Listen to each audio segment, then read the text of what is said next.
Thanks for the sub, Bestie Channel. Appreciate that.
On the coast and the flats, you talking like West Coast?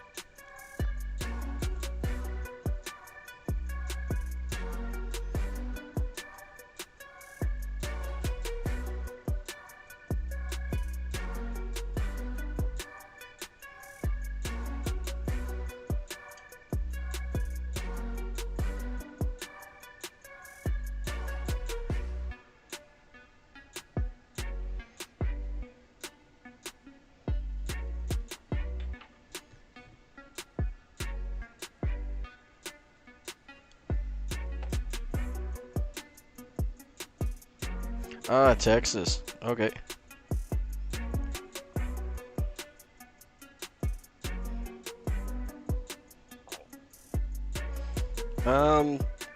For that area, you might be better off with some larger streamer types, like if you're going for brown trout or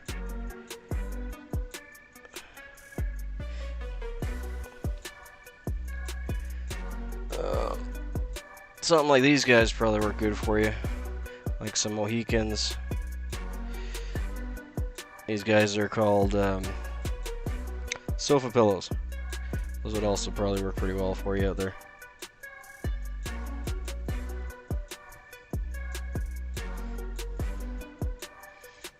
You're gonna want something larger, moving a lot more water. Not necessarily brighter colors, but you want a contrast. So red to brown, green to orange.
And depending on how late in the year you're going down there, if it's early enough, then if you're close enough to shore, and then terrestrial patterns will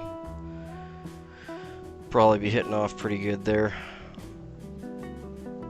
Like large hoppers.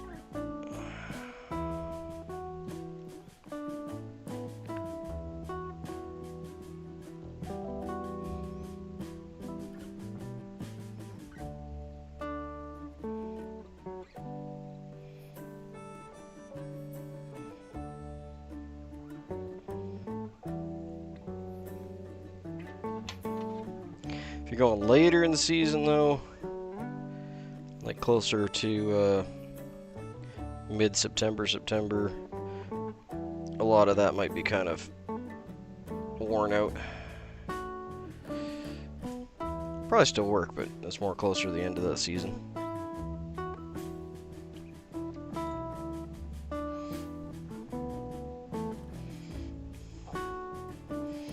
And if you're going to be fishing by any open inland rivers, like any entrances, something like this will work really well down there. It's basically like an imitation of an elven. It's called an egg and eye. You can tie them up larger if you're going to be closer to like the ocean area.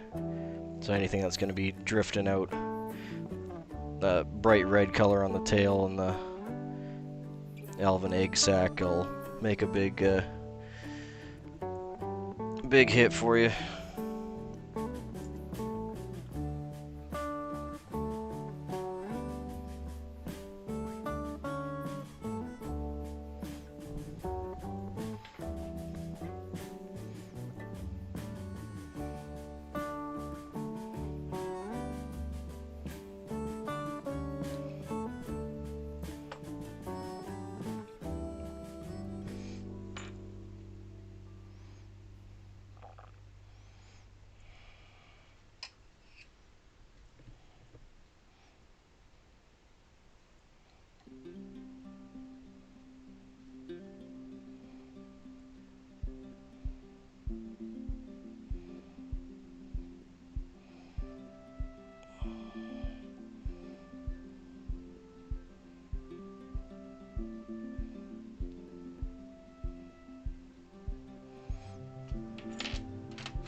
Fly I'm tying today is a St. Joe's favorite.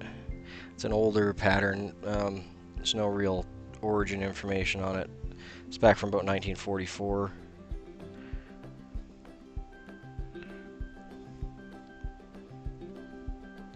There's several different varieties of it. This is the traditional body color and tail color.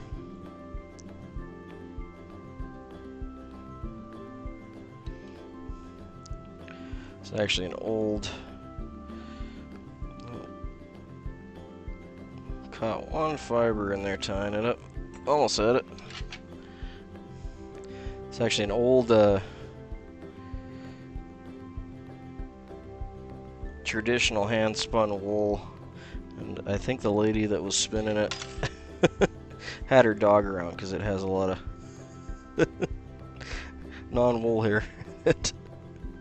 But this is what they would have been tying back in the 40s. Wouldn't have been perfect wool.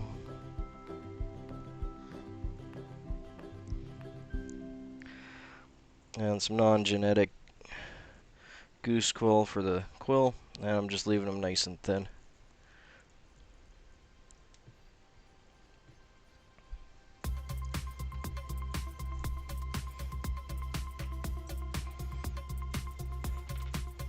Now I'll just finish it off with some head cement.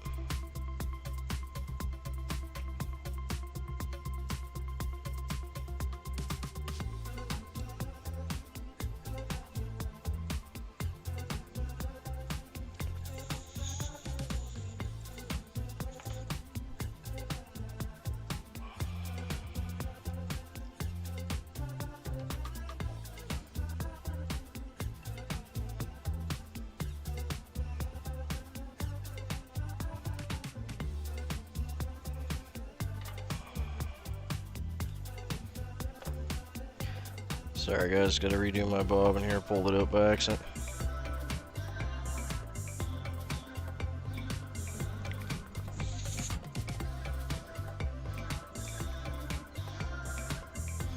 And we're just gonna use regular fly tying head cement as a dry fly. You're perfectly welcome to skip this step, however I do like it on mine.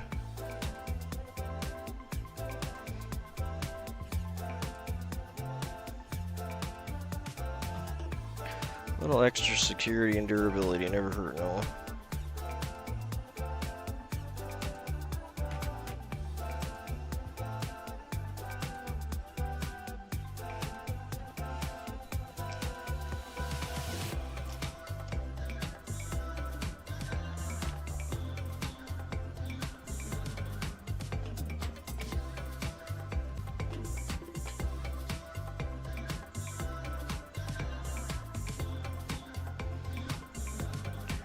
And there we go, St. Joe Special.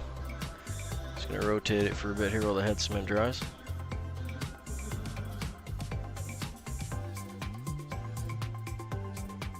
Got a golden pheasant neck, or golden pheasant tippet for the tail.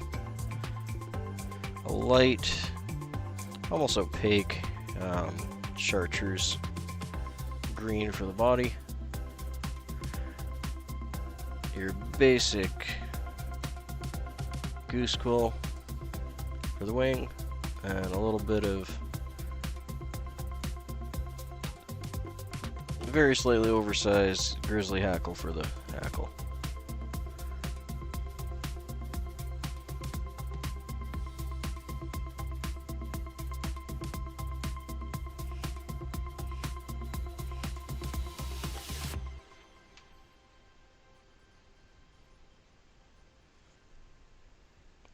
No worries, mate. Thanks for dropping in.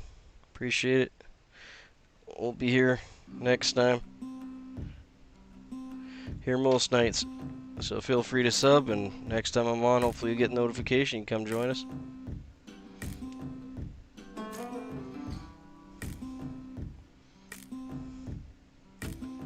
And good luck down on the coastie.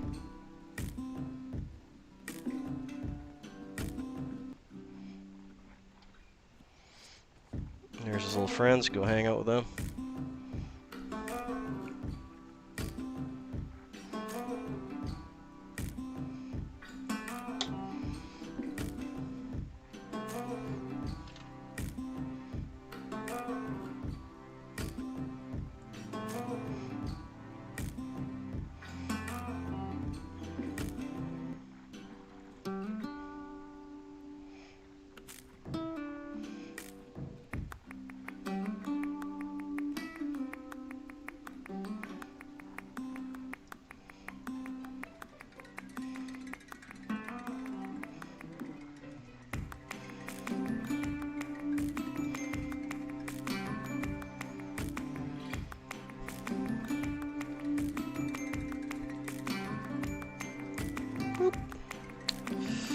probably be the last one for this feather, and I'll switch to the next.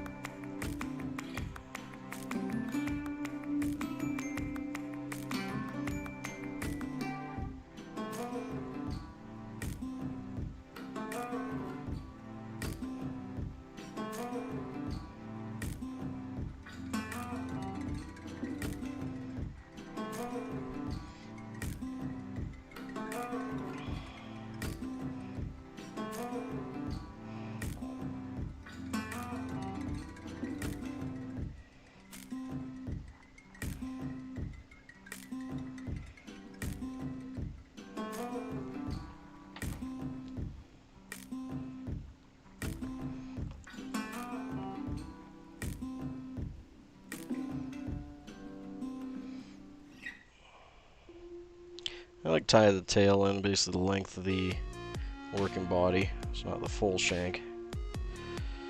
It's normally just after that back black mark. This one's going to be a hair shorter than the last.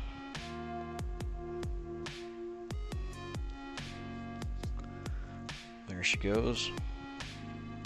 We're going to do one wrap just underneath the tail here. Right up the bear hook to the back. Keeping it taut. Just going to hold the tail up. Then do 2 wraps on the body. That'll lock it in. That'll stop the tail from drifting down when it's being cast or once it gets beat up a bit. It'll just help to keep it upright, taut, and looking good.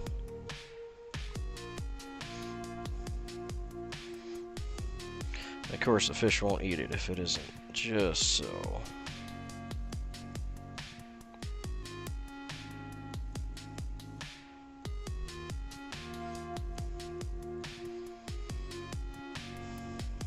Get some more of this gnarly yarn.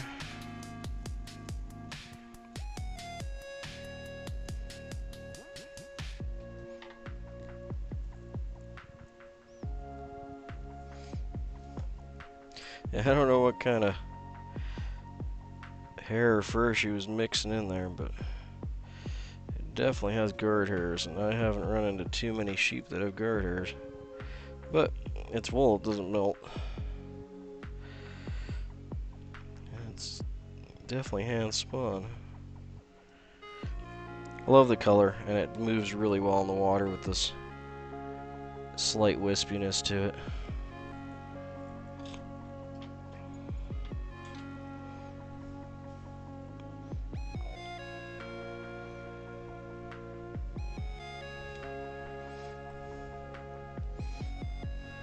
It's always a joy to work with handmade materials rather than mass-produced synthetics. Throw a couple half inches in as a save point for the bob and rest. We're going to start our wrap on the top and then under.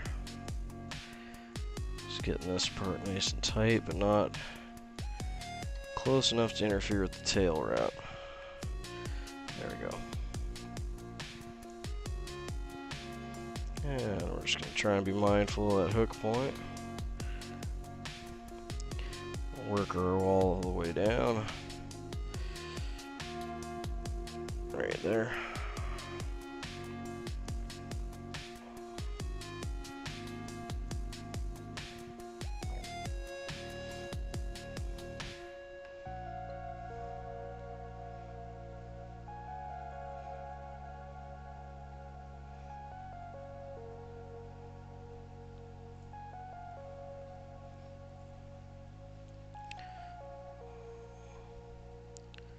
Yanked a little hard on her there.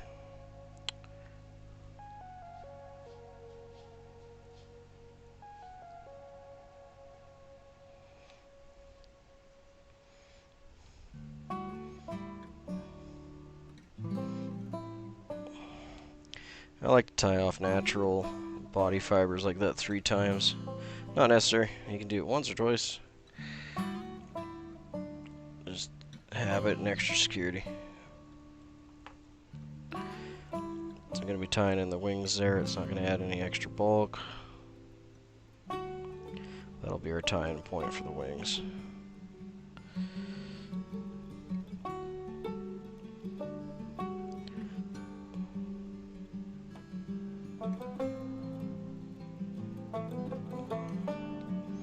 Right there. Okay. Already got some slips cut, but that's what we're using, just so we can get it all in the frame there. Big old goose quill.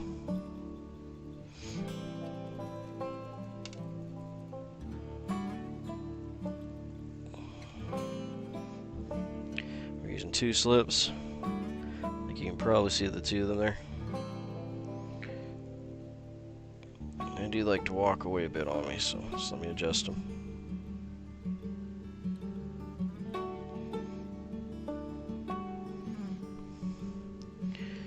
And really the only part we need to make sure is lined up is the tip in the front here, because we're going to be cutting off the back section. I'll be saving those for nymphs or something else.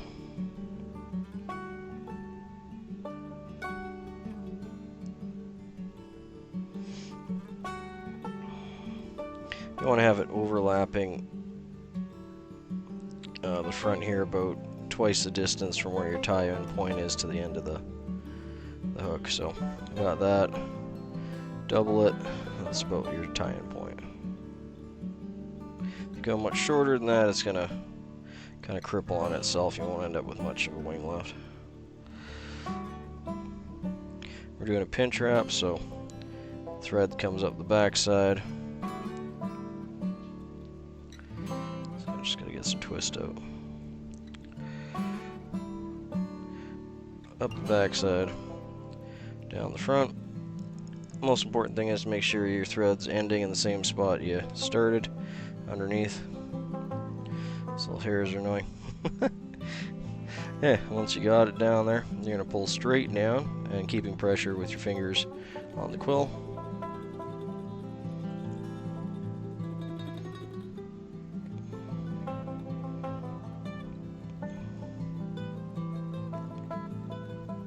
And without losing tension, 2 or 3 wraps should hold it. That one okay.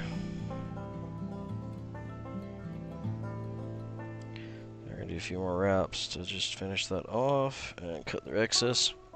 Like I said, I'll save these quill wings for doing some nymphs and stuff later.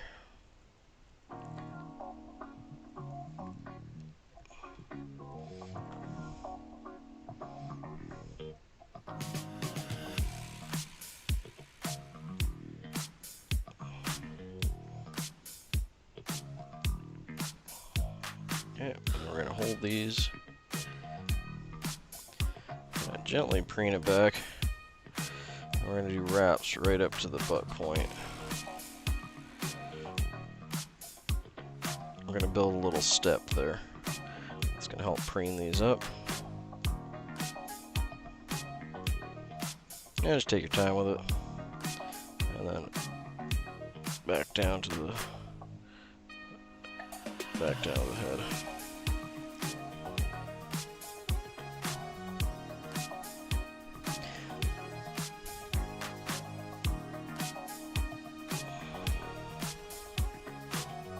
There you go.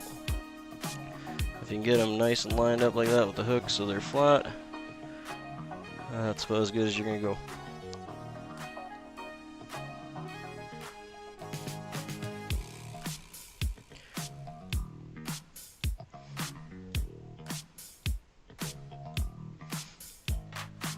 Just get rid of a few of these.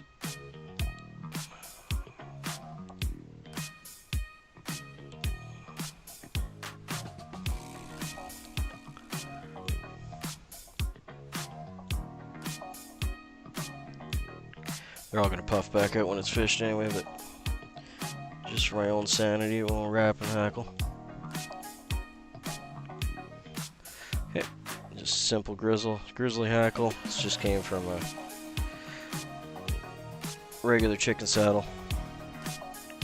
Nothing crazy, nothing genetic. Again, I'm going for that classic look on the fly, so this is what they would have been tying with back in the 40s.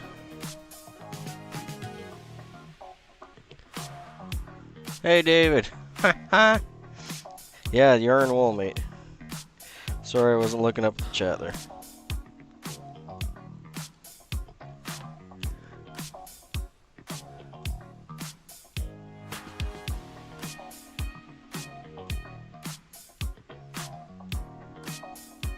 Yeah, I mean, I've just grew up tying with. There's certain things I like synthetics for, and there's certain things I like naturals for. But I'm always gonna, if I have a choice, I'm always gonna use the natural material. It's more challenging too, because honestly, every single feather, every piece of yarn you have, it's all gonna be just slightly different, because it's a natural byproduct, right? And I enjoy that challenge of it.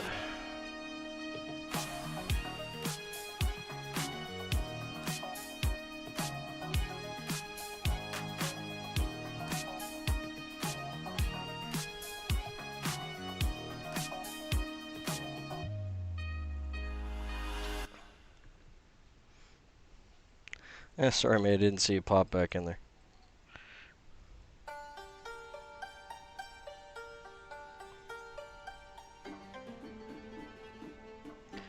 There are times where I wish my chat monitor was on the same level.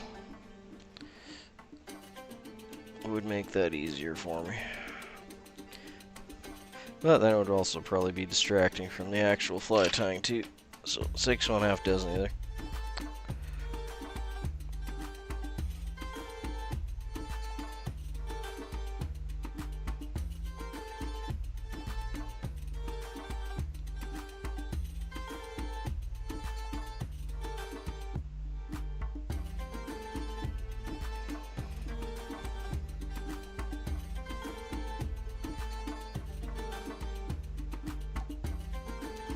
Oh no. Well, let's try that again. That was 100% on me. I just pulled a little too hard.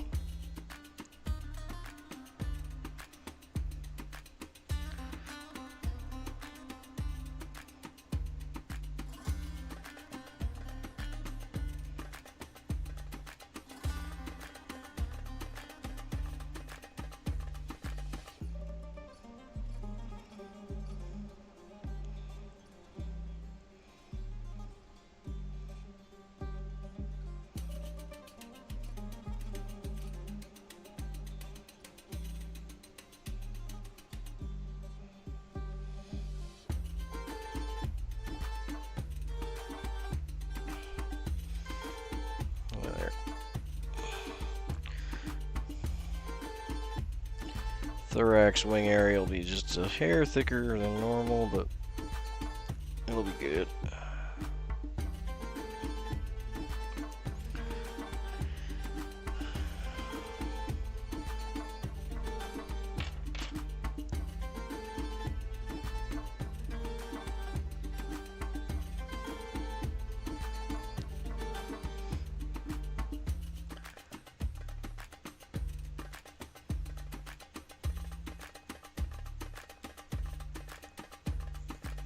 Yeah, happy to have you too, man. Feel free to throw in a sub there, and next time we're on, you'll hopefully get a notification for us. I'm tying a couple times a week, depending how busy life gets, but generally here most nights.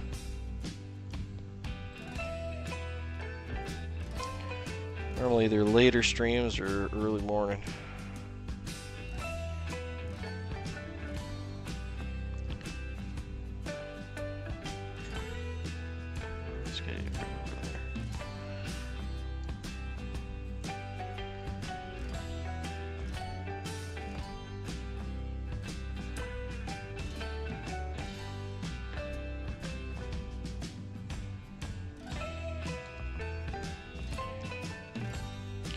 Yeah, that rake is snapping. It didn't have my thread base quite as smooth as I wanted it to be, so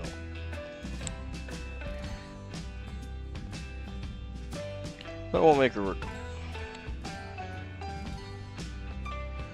Definitely not the end of the world.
Just gonna throw one more half hitch to set those couple fibers back a bit.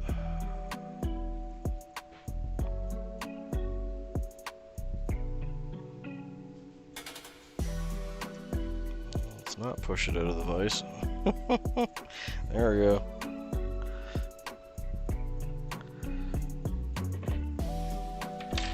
Alright, whip finish it and give it some love with some head cement.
Now we're just going to be using some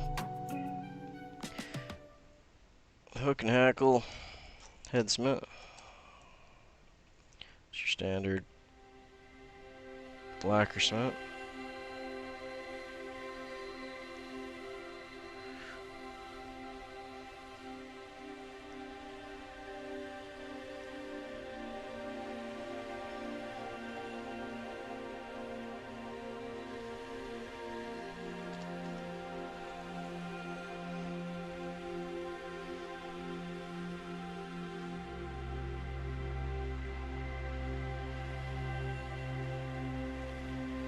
No, yeah, no, yeah, the colors definitely remind me of grasshopper for sure.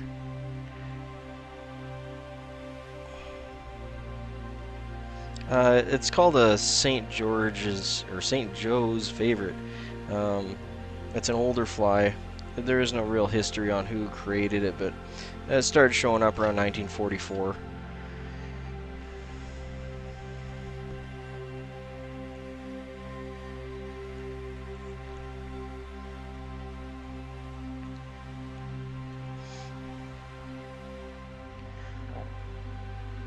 And we're just going to rotate it here so the head cement can dry.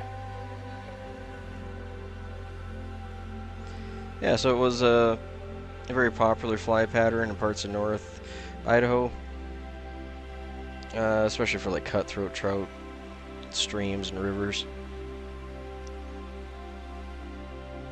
There's quite a few different variations of this from the time frame. This was the original.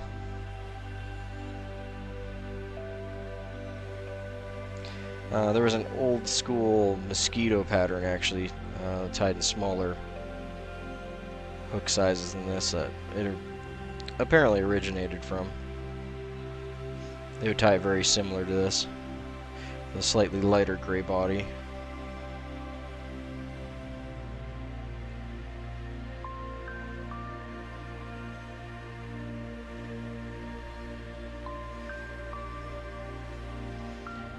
This one's a size 8. I believe it's a size 8. I don't remember off the top of my head.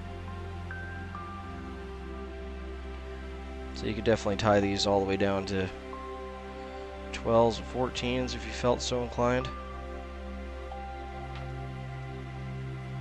It's just a little extra tough back here.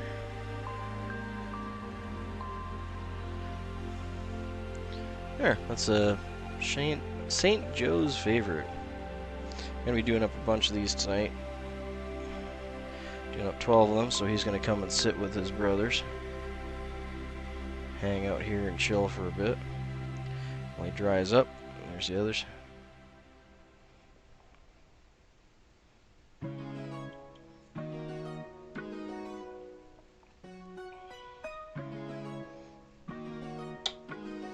And depending on how things go tonight, we may be tackling the next variation of this one called the St. Joe Special. It's basically the same thing, just more of a golden.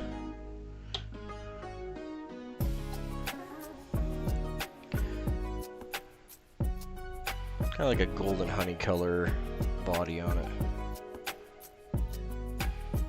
Like cross between a March brown and say like a partridge and orange, I guess.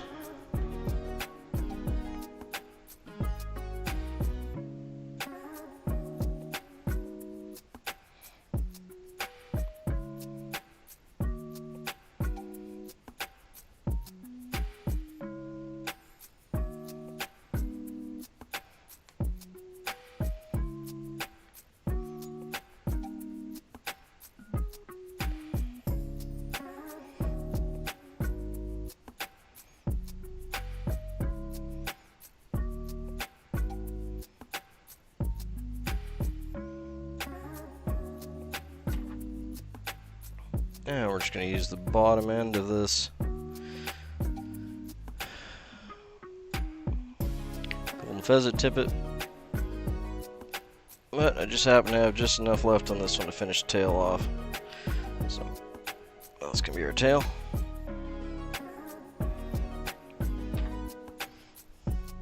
Don't normally use the tippet ends with the racus on it like we're doing right now, but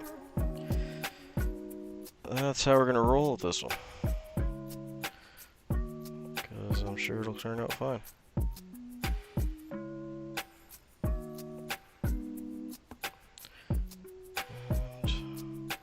And do want to catch the racus in just slightly on your side of the hook. There we go.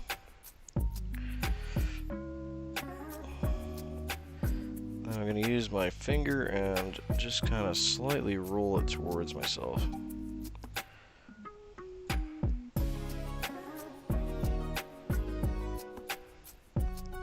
And only because it's got the racus in it am I doing that. That's just going to keep it more even. Otherwise the racus is providing a ton of support. You can see it in the middle there.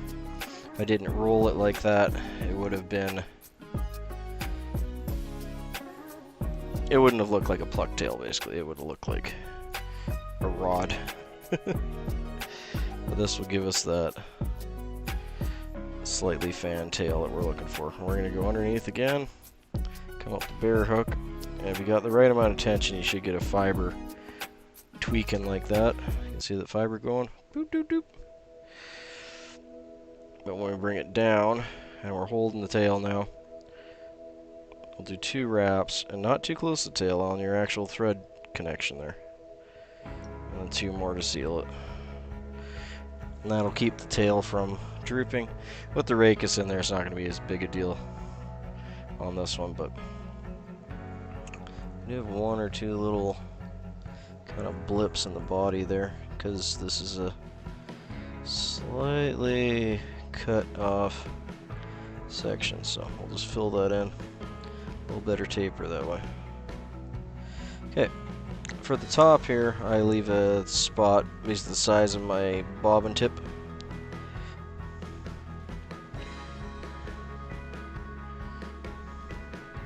A little less than 1/4 of the shank.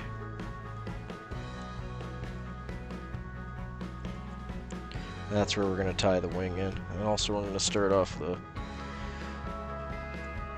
wool.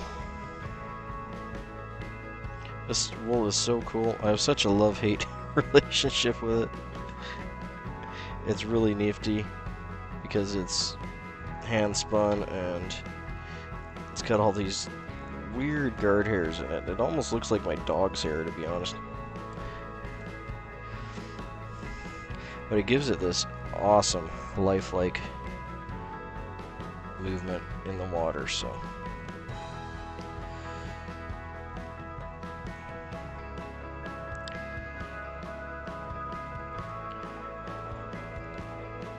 This kind of light chartreuse is just banger on these.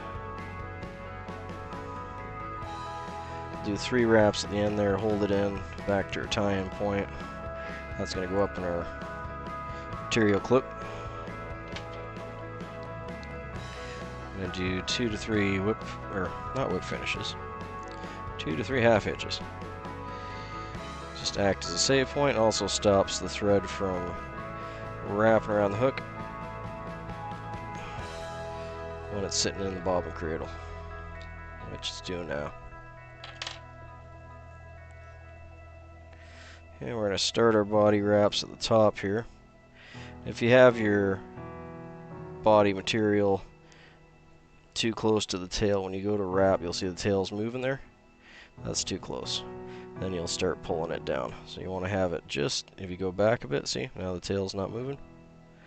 So you go from tail jiggling to not. That's right where you want it. When you go to the other side, you can go back a hair. You want to come back either on top or just in front of your first wrap, depending how thin your body material is starting out. You can thin it up by adding a little more tension to it at that point, or just unspooling it a little bit if it is a wound body material like this wool. That'll thin it out a little too. Wrap right up to that point there. Yeah, you can see these crazy guard hairs like this one. Hopefully that's coming through on my black shirt there. You can see it. I am not sure where they came from, or if maybe this has some kind of goat in it or something. Could have goat. No, do goats have guard hair? I don't think they do.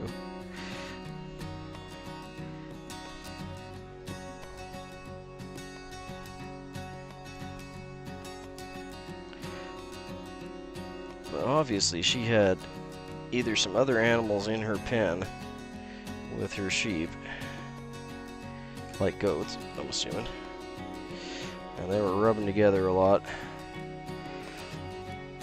or it was in her processing area. Either way, I find it entertaining. It's not causing me any trouble, and it actually adds a nice buggy look to it.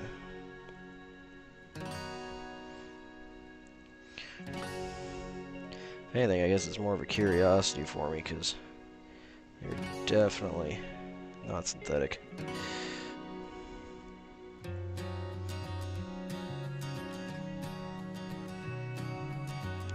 It's kind of a funny personal battle too, because said, they're just like my dog hair, and I'm always battling my dog hair from getting caught and everything. Or my cats, for that matter. He's having a nap right now, though. He's being a good boy.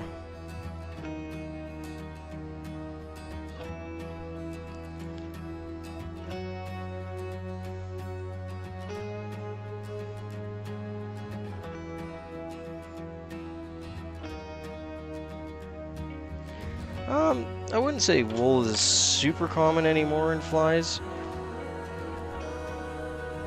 It's extremely durable, right? Like, I mean, we make clothing and pants and rope and thread and everything out of it. It's a lot more durable than cotton thread. But yeah, unfortunately with a lot, well, fortunately or unfortunately, depending on how your personal views are on it, synthetics have definitely taken over. With not just bodies, but pretty much everything. I do like my natural materials, though. And I have a large, very large collection of wool. Here. These are just some of the wool samples I have. I got many containers of these.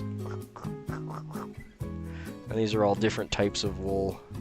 And I have full-size like yarn balls for each one of these. So when I empty one of these out, I can just go back to my dresser full of wool and pull one out, spool it back up. And this is kind of like the same idea with synthetics on this one.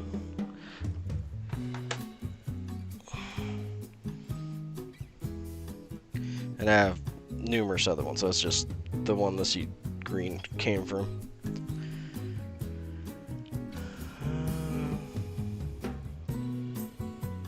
That's much more convenient for me to have a smaller amount out here because, you know, a couple feet of yarn like this will go a long way. I don't need to have a whole ball of yarn in my dresser out here. This is called a St. Joe's Favorite. It's very close to a St. Joe's Special. There's about 3 different flies from the 1940s that are very similar. And unfortunately, no one really knows who created it, as far as I'm aware. Never heard of any history as to who was the one that originated it.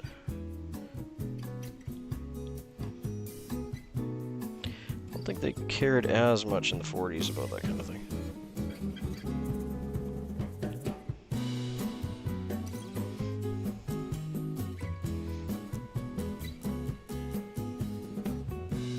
So this is goose quill.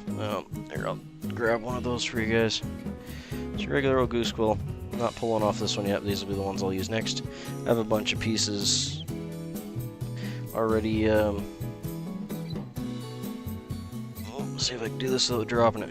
That's what's left of the one that we're using. So I got a bunch already cut up, sized, and ready to go. Because I tend to fight with it a fair bit. So when we're sizing the quill on the front, we want to make sure that it's basically double the length we have here. So the length I have there is my bobbin, for instance, the end of my bobbin anyway. So 1, we'll say 2, so that's roughly about where I want it. Generally speaking, if you have to err on the side of caution, you want to go slightly longer than shorter. You can always tie it back a hair. It'll look better longer than it'll look shorter, but that would be the length I want right there. Then we're going to bring the thread up, capture it behind our thumb. So you can see the thread is completely loose there. It's held by my thumb. And then we're going to bring it back down. And the most important part of this is that it's basically in line with where I started on the hook. So you don't want to go any more up towards the eye or any more back towards the hook point. Just want the two of them kind of lined up. Now there's no, you can't see it, but the loop's behind my finger, and there's no pressure on the quill. What we're trying to do is we're trying to compress them all. So I'm keeping moderate pressure. I still want the quill to slip through my fingers, and we're going to try and just stack them all as we go down. So to do that, we're just going to be pulling straight down. One motion, just trust yourself. And then we're going to tie up in that little crack that it created. 2 to 3 turns, moving back each turn. So we create a little divot. Hopefully you can see that on the camera there. See? A little divot.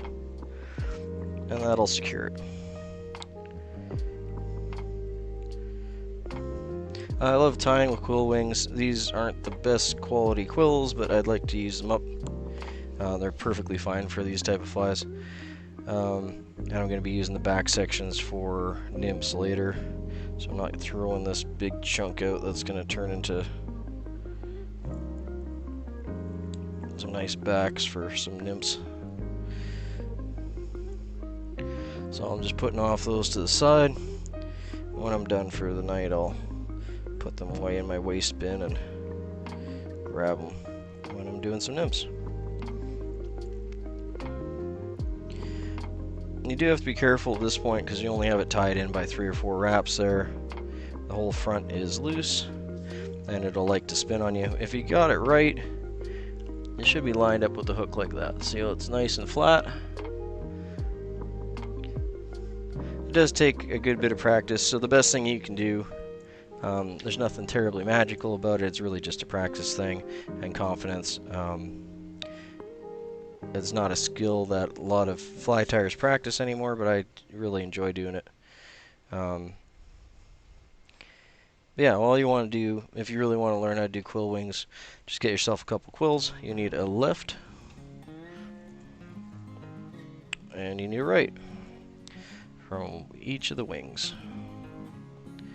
And the reason is because you're going to be taking one piece of the quill from this and one from that, because they have a curve to them, and they'll lay nice together when you put 2 of them together. And you just want to cut your quills off each one. You're going to be separating little chunks all the way along the feather, and just go through like 4 feathers, and you'll probably do about 25 out of 4 decent sized feathers like that, and you'll mess all of them up. But as you get closer to the end, they'll start working and you'll get it, and you'll be doing it. That's the best thing you can do to learn this, is just sit down, wreck some feathers, and by the time you get to the end, you'll have a handful of workable flies that you'll be really proud of.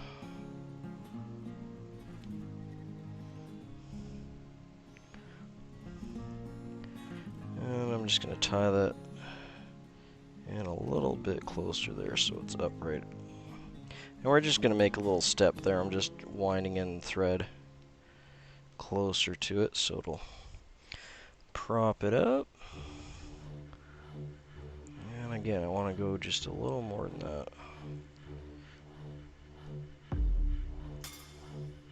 And I'm just gently putting some back pressure on. You don't want to wrench on it. Okay. Yeah, so I'm happy with that. You can see they're separated there, but they're also nice and in line with the top. That's what you want to practice doing, keeping it nice and straight. Hey, David. Yeah, you destroy some feathers, man. That's what I'm talking about. Yeah, like really, just find some feathers, and they don't have to be like from the same part of the same wing. Yes, I mean that's your ideal. That will work better for you. But any feathers, like these ones were from a whole wing of a goose, but I just matched them up, as close as I could. So they were roughly the same size, and how I like to match them is, you can see this part. This is your primary, this is your secondary. So this is what you're actually getting when you're getting on a flight feather. This is where you get your quills from your for your nymph tails and that kind of deal. So an easy way to match them up is you want them roughly about the same size, but that secondary part, I'm not sure if this will show up on there. You can see they're basically the same size. That's a quick way to match them up, because if they're not the same size there, they came from another part of the wing, because as it goes along the wing, this will get longer and longer and longer, to the point where, I wonder if I got one. There's not much left on these, but these are the ones I've already cut up. But you can see how much longer, because this is from much farther on the wing. Not ideal. The closer you can get to the quill side of the wing, the better these will work for you. You can see how much bigger the secondary side is, or what's left of the secondary side, compared to the one I pulled up. But yeah, if you match that secondary side up with the other feather, and you have a left and a right, and you can tell a left and a right. Sorry, I keep putting these down, picking them up again. You can tell a left and a right because they have a curve to them. You can see that this curves to my right, probably your left, I'm assuming. And this one curves the other direction because one came from the left wing and one came from the right wing. So you want to just make sure you have, if you're learning, that part isn't 100% necessary. You could get by with 2 left wings or 2 right wings just for practicing. But you're going to have a lot of problems with it kinking and moving and not laying quite right. So yeah, if you're just messing around for the first, say, 5 or 6 just to kind of get the feel of it, whatever feathers you got kicking around that are flight feathers are fine. They don't have to be goose, they don't have to be, they can be chicken, be anything you got laying around. Sorry, I went on a little bit of a tangent there. Let's get back to the hackle here. Yeah, that's a lot of people are kind of a little terrified of doing quill wings, and it's too bad, because to me, I don't want to say it's like magical, but you know, it's just like if you're painting or doing any art, it's that moment when it kind of comes together and you get it to sit just right. And quill wings really give you a sense of accomplishment when you get them in there nice like that. Even if they're going to get completely trashed and the fish are going to destroy them in short order, it's still really cool to tie with them. Okay, so we're just using that just grizzly hackle. This is from an old saddle that probably actually dates probably at least 60s, so not quite 40s, but this is what they would have been tying with in the 40s. You can tell it's not genetic. It has a fairly decent taper to it from bottom to top, but still consistent. But definitely not consistent like a genetic hackle would be today. But again, I'm going for kind of classic reproduction here.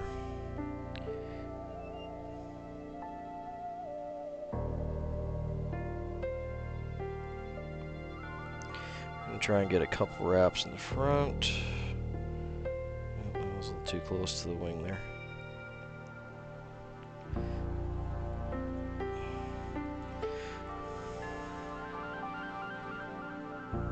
Yeah, that'll work. Now I'm just going to throw a half hitch in for a save point. Hey, K-Fish. Nice to have you in, mate.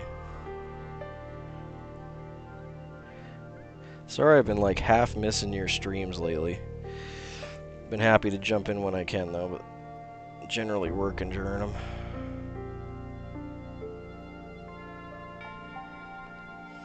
Always a pleasure, mate.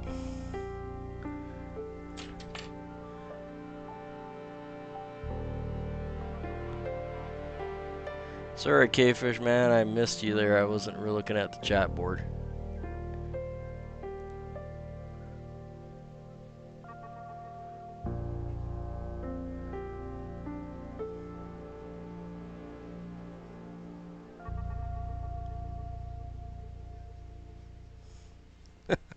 Sorry, man. I think I missed you before you took off. My bad. I need to start looking at that more consistently. That's my bad habit.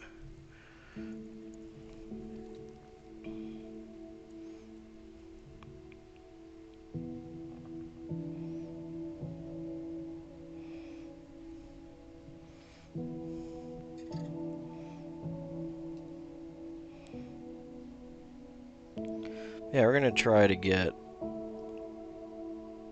2 to 3 wraps. Traditionally, there would be 2 wraps at the back and the 3 in the front. But for most of these, I've been doing 3 in the back and 3 in the front.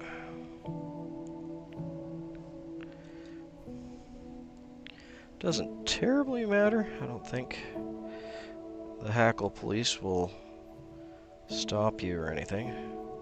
And if they do, just tell them Nimby said it's okay and they will totally let you off the hook. Works every time.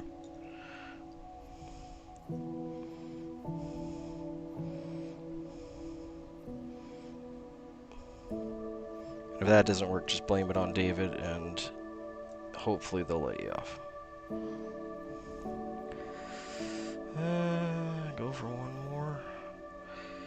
Yeah. I don't think I'm gonna get much. Nah. Stop it there. Okay, actually I may as well show that too. An aggravating point for a lot of people when they're tying in Hackle, especially round quill wings, is how to finish it off. You don't need to make complicated, so these two, right now my thread is in front of where my Hackle is tied off. So you can see it coming forward by the eye there. And all I'm going to do is bring it forward without dragging it, just bring it forward. And I'm going to bring my hook up. Hopefully not irritating any more hackles than it needs to be. So now my thread is behind the tip of my hackle and it's pinned it in. So even though I don't have it wrapped around at all, it's completely holding my hackle right now. Okay, so it's not going to go anywhere. It's not going to come undone. I just have to keep tension on that. And then we're going to make 2 wraps in front of the hackle.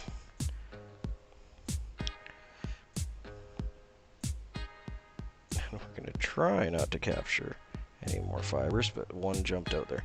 That's okay. It will happen. And I'm just going to do that one more time. So now my thread is behind the hackle. And I'm going to try and work it up. Okay. And then at least 2 to 3 wraps to lock it in place. And then the weight of your bobbin will hold it in there. You can get by with just 1 wrap. I always like to do 2 to 3 depending on how slippy I think the radius on the hackle is. And I can see it here, hopefully it's coming off on this way. And all I'm going to do is just have my scissors just open a bit. You can see a little V shape there. That's going to do all the cutting. I'm not going to actually close the scissors so much. And all we're going to do is get it. If it's going to be nice for me. There we go. Get it in that little thing and just pull. And if your scissors are sharp enough, that'll do it. Otherwise you can just close it. That works better than cutting it. The other thing you can actually use that works well for that is like a thread ripper or a cuticle cutter for like your nails. And that'll stop you from cutting a chunk out of your wing or, you know, messing the whole thing up.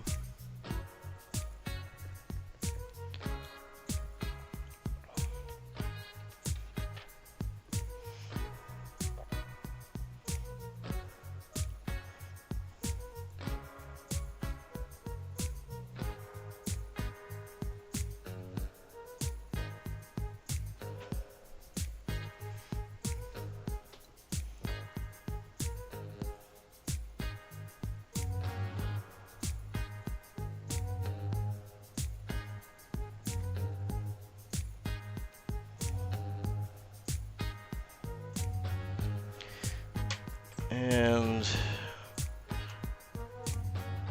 did I do half hitch on that? I don't think I did I? No, I did not. Okay. Yeah, so after that, you want to do half hitch. Now you can see I trapped a few fibers here. Kind of did it a bit on purpose, but that's what I'm going with. Do your regular half hitch, so just one turn around your tool, and an empty pen will work perfectly fine. And you can see here I'm pushing up. Hopefully it's coming up on the camera. You can see those couple fibers. And I'm going to push them back. When I tighten this, if I get it in the right angle, pop my thread out 1 second. There we go.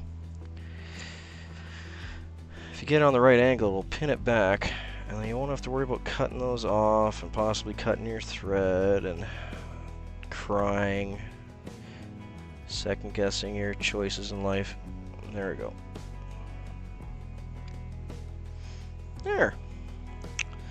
So you don't have to trim all around there. Every time you can avoid using your scissors to trim stuff, it's a good thing. Because you're more likely to cut something that you weren't meaning to. Okay, so we got the couple half hitches. That alone is fishable. You don't need to do a whip finish after. You can just throw 3 half hitches in there and it won't come undone, especially if you're going to put a dab of head cement on. That is perfectly adequate, and if you're just starting out, that is exactly what I would recommend. Try not to capture any more hair in there. Or I guess that's not hair, feathers. Hackle.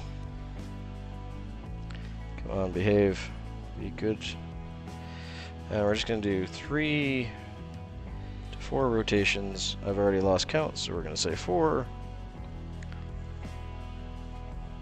And just always pull back a bit. That'll tighten it. Very similar to if you're doing a constrictor knot or many other knots that you'd use to attach your fly to your hook. I did get one in there. My mistake.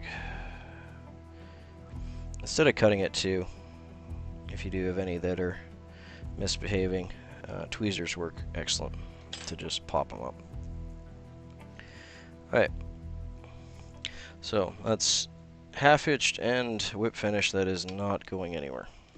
The same thing, we'll flip it upside down. I do like to finish my knots on the underside of the hook, so that way the fish can see all my mistakes and the fisherman can't.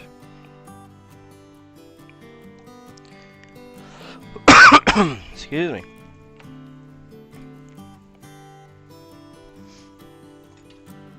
And there we go. That is a St. Joe's special. Old school dry fly.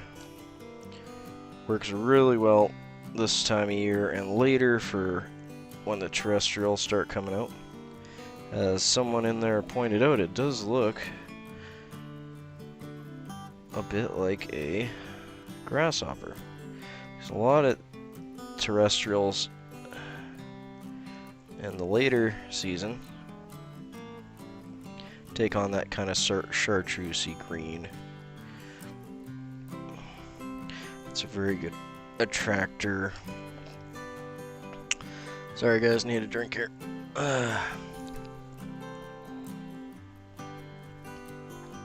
Hey, glacier shark. K-fish is still here. Man, I just finished talking about how I missed you and wasn't paying attention. Then I stopped paying attention again and missed you again. Sorry, man. Welcome back. And welcome in, Glacier Shark. Always good to have you, mate. And congratulations on marrying the wife. That is awesome.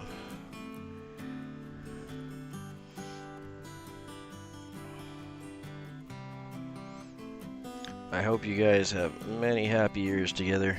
And she supports you when you're out in the water. I'm sure she's an awesome lady.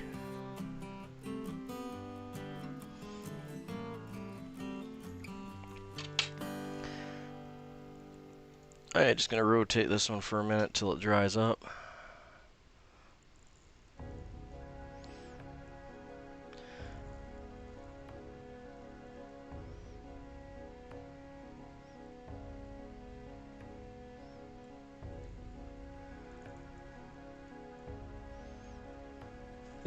Hopefully it looks like fish food. I need to send you some flies, man. I haven't gotten to it. I got so many here that I want to send you, and I'm just kind of humming and hawing. I really need to just put you a box together and just send it. I'll throw a couple of these in for you.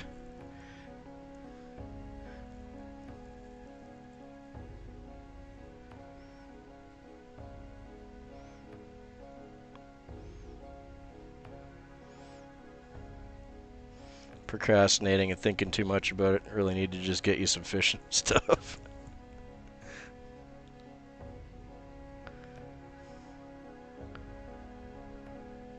Yeah, it's goose feather, mate.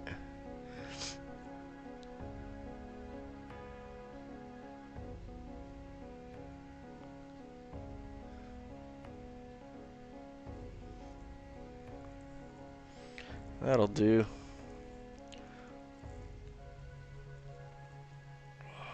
I can go hang out with its friends now. I'm gonna do up 12 of these guys. There's the others. So far, that last wing I like the best, but it was a bit of a better quality. Well, not really quality, just nicer chunk of quill. So.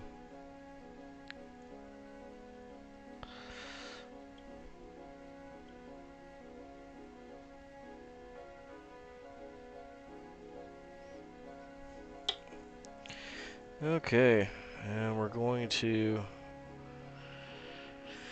start with a new 8, size 8 dry fly hook. Make sure it's in there nice, looking good, nice and straight. Yeah, so doing up a couple, I'm going to do up about a dozen of these. Oop, hold tight. So we're going to start, my thread patch, basically the width of my bobbin over. So it's a little bit less than a 1/4 in. Doesn't super matter, but that gives me a tie-in point for the wing. Stops any bulk in that area. I do want to keep that consistent, so it stops the wing from doing things we don't want wings to do, like spin and buck and twist and all those fun things.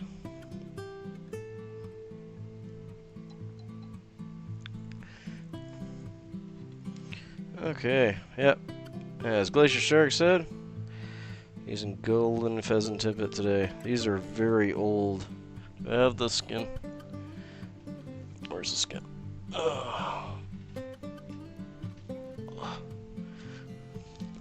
Yeah, this specific one, I got dozens of these, but this specific golden pheasant, you can see the nice golden part, is from the 30s, so this one's old.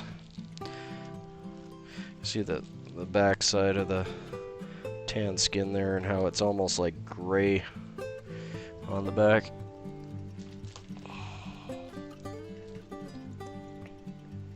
But as long as you keep feathers properly, they really don't degrade. You can see once it's off the skin, the color and everything's still really nice on the front. It's a little bit drained out on the back, but still, I like to have the older stock stuff like this, if I can find it. That's the hard part.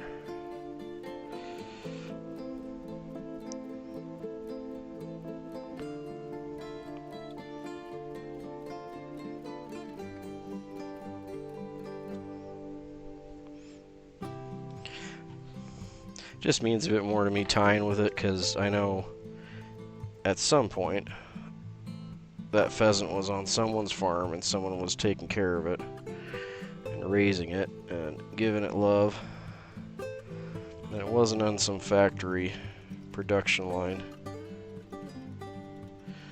It was probably just on some old guy's farm, and he was raising some golden pheasants, or he went hunting and got some. But to me, there's a lot more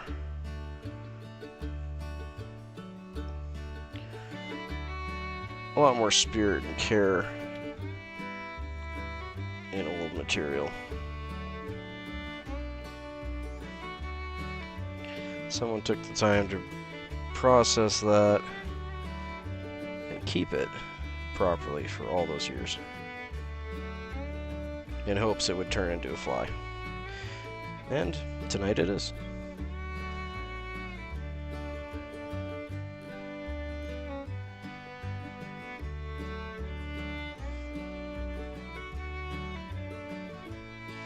And we're just working our way up here.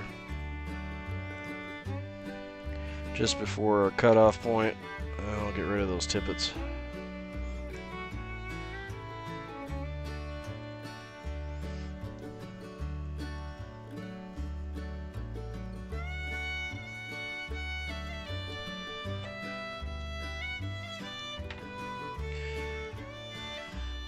Yeah, I still got enough on this nice wool here.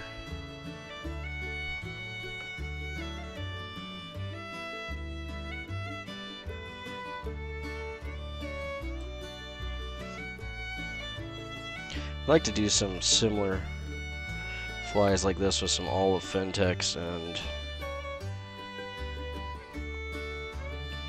instead of goose quills I'd use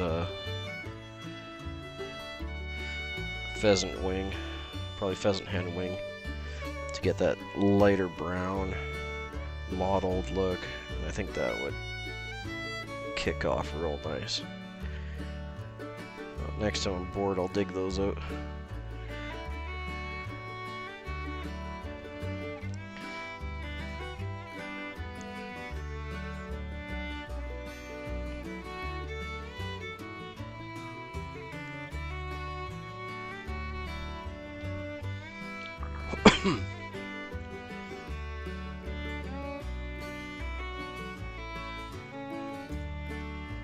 That's all good, Glacier Shark. Always happy to see lots of people in the chat. I could use the watch hours as well, but I'm perfectly happy if there's only one person enjoying it. Yep, that one went a little bit sideways on me.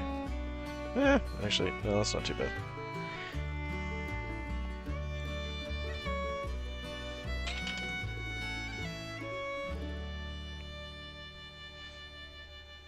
And we're just going to pop our thread up into our bobbin holder.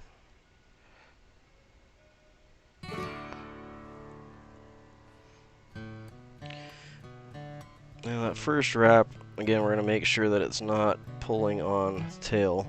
I don't think I'm over enough to actually do it this time. There you go. So you can see there the tail's wiggling, and I'm too far over. If I'm here, well, the whole hook's wiggling, but the tail's not moving now. So I know I'm good.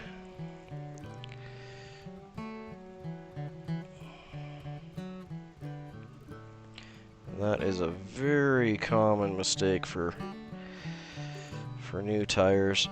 They will put too much pressure and crowd the tail, and then it'll slide down, point down on an angle.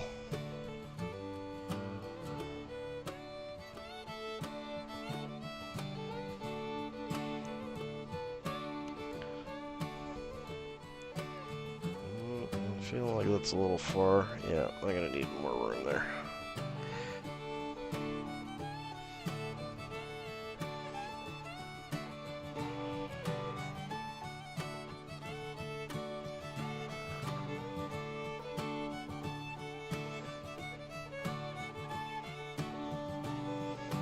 I think I got enough for one or two more out of this strip of wool here.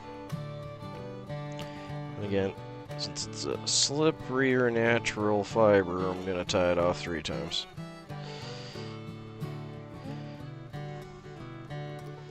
Not needed, just have it. Doesn't hurt anything.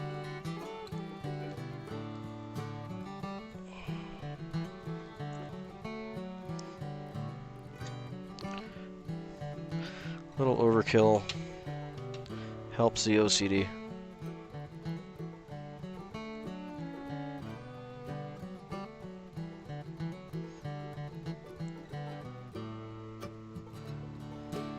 Just getting a few of these longer, whatever type of guard hair that is. I don't know. But I don't need those in this fly.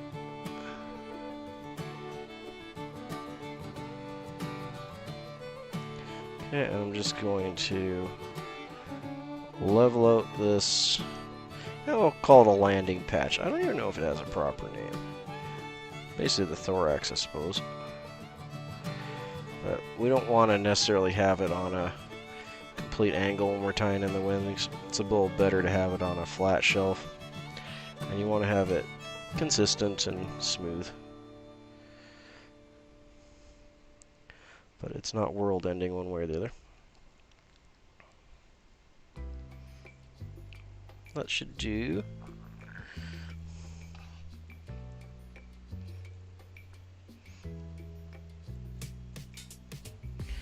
Now, this set of quills was damaged, so I had to shorten it and kind of modify it a bit, but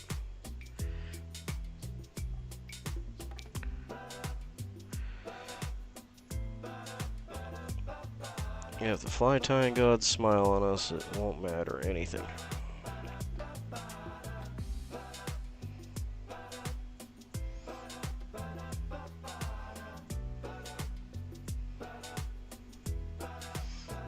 So again, we're going to bring it forward about twice the length that we have our tying point.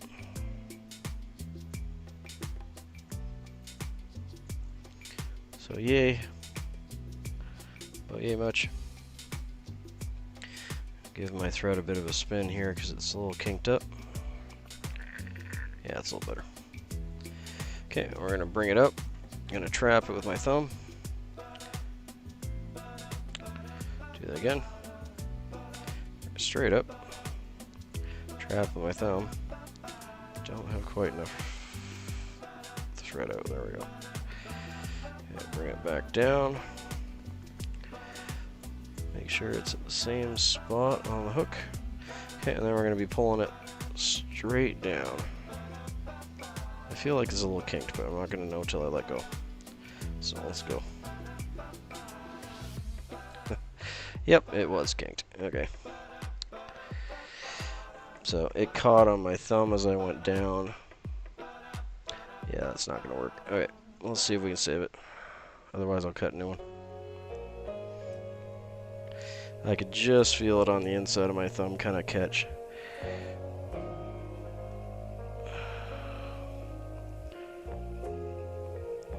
So what I'm going to try and do here, and if it doesn't work, it doesn't matter because I'm just going to throw this piece away. So I'm literally just going to cut off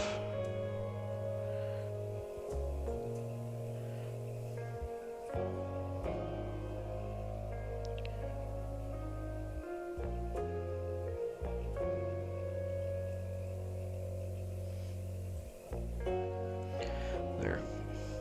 Literally just going to cut off the piece we just tied. Yep, it's not a natural ending feather. I'm sure the purists will leave comments in the comments, if anyone leaves comments in my comments. But the fish won't care, and it'll look like a quill wing when it's done. And if it fails again, I'm not losing anything, because I was going to throw it out anyway. Or at least use it for something else. Okay, so we got it wrapped around, pull it straight down. Oh, I can feel it binding again. Did it make it? Maybe.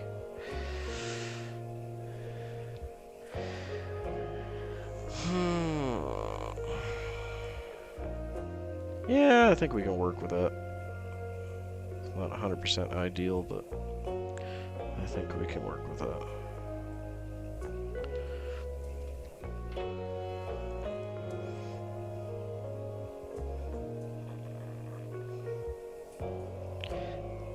It's always nice to have the natural end of the quill, but you can cut your quills like this. A lot of people tell you can't, but I mean, that's exactly what you're doing when you're stacking quills for salmon flies or, you know, like some traditional really pretty flies. You're cutting your quills, you're stacking them, you're reforming them. So, again, if the Quill police come up to you, you just gotta tell them that Nimby said it's all good. It's perfectly okay.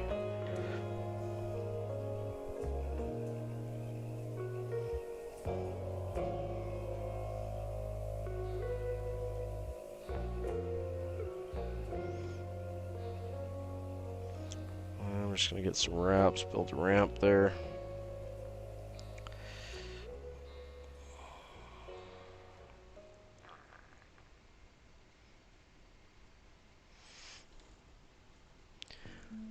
Yeah, you know what? That'll work. That's not that bad considering it's just some cut quills. Yeah, that'll work. I'm happy with that.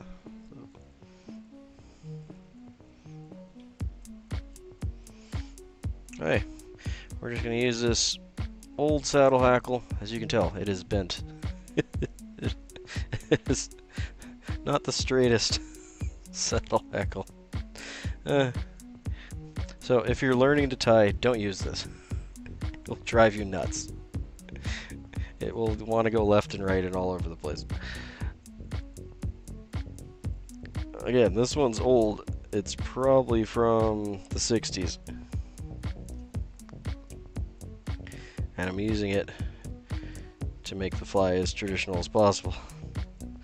But when you have kinks and bends in your racus like this, when you're trying to wrap it, it will drive you nuts because it will try to do the opposite of whatever you want it to do. So just don't put yourself through that. Get a nice straight feather. But we're not going to do that. We're just gonna roll with this one. But yeah, if you're learning, find some nice straight ones, preferably in the middle of the cape or saddle, because they will be straighter there.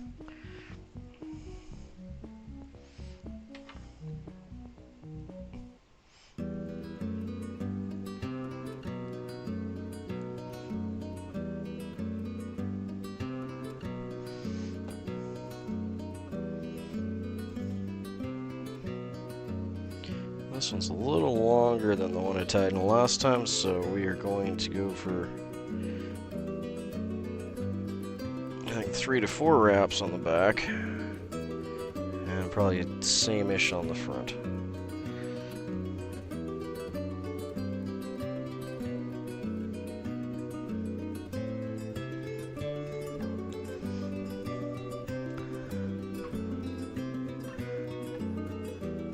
Flying V Ranch, good to have you in, mate.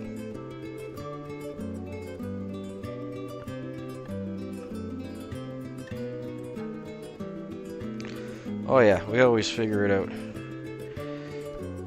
Even if it comes to just cutting everything off the fly and starting over. It always gets figured out one way or the other. Just gonna grab a drink here.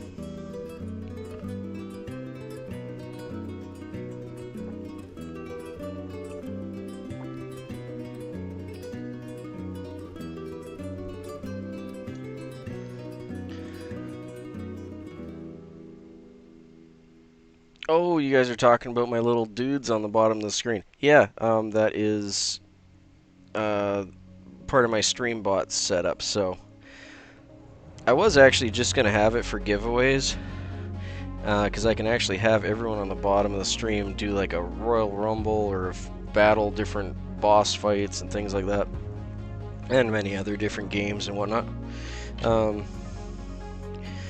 But I kind of like just having it down there and having everyone have their own little avatar and bounce around, and it makes it a little easier for people to read the chat text if you don't have the chat up as well. So yeah, I just liked it, decided to keep it. But yeah, originally it was for giveaways, so I could do giveaways in a kind of battle royale game format, figuring it would be fun for everyone, you know?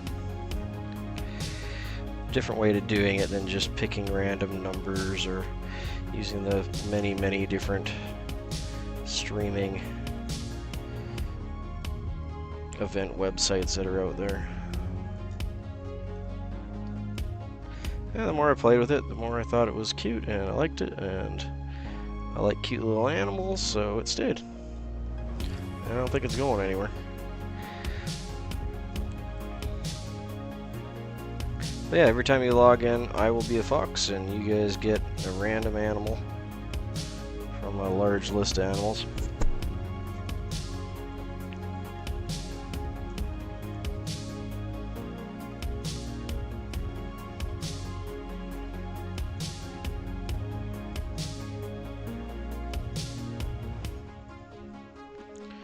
So yeah, every time you come in, you might get an otter or a bird, or what do we got there? Another little fox.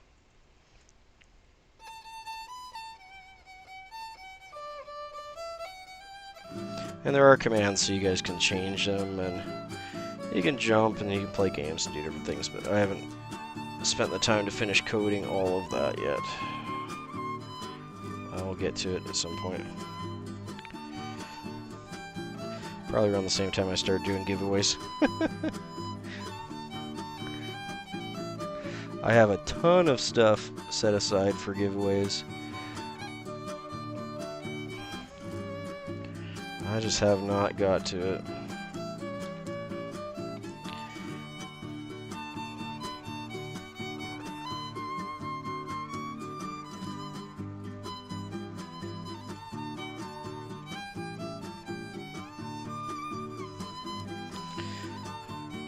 One thing I have that I want to start for giveaways that I think is really important is I have a bunch of fly line backing and leaders, and I'm going to hand tie all the leaders.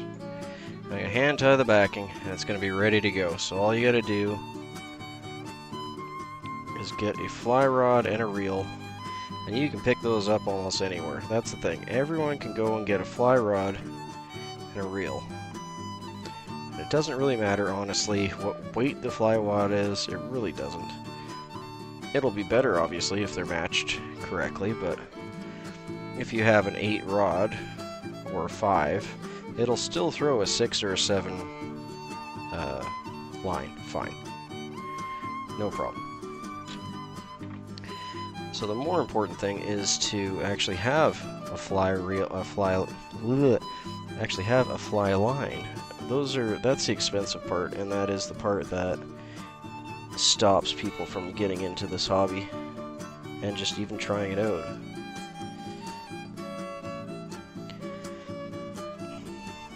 And no fault of their own, it's one of those kind of mystical, magical parts of fly fishing that everyone kind of suffers with, and they don't have to.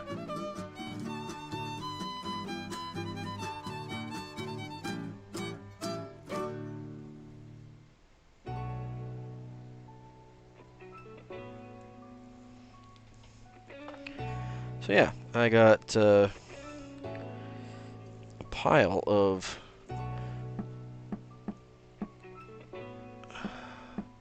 scientific angler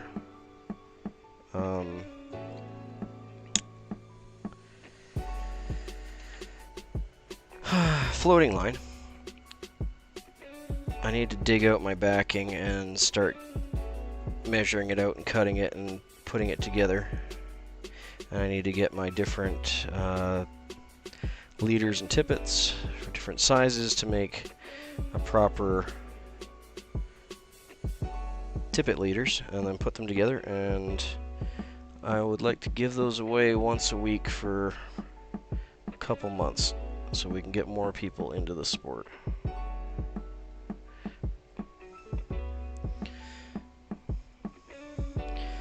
And once you have a line, a backing, and a rod,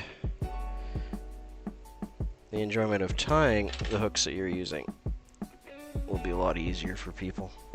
I'm hoping. That's my hope.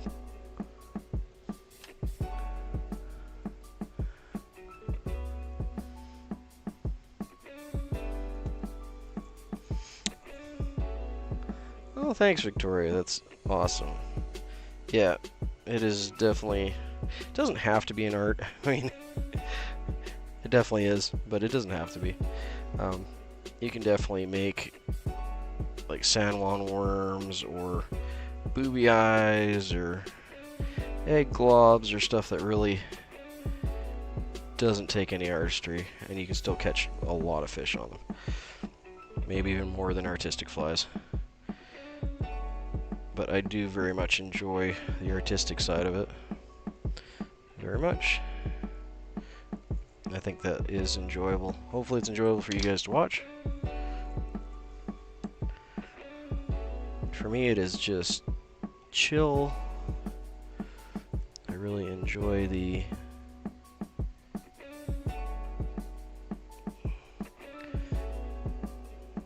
concentration, I guess.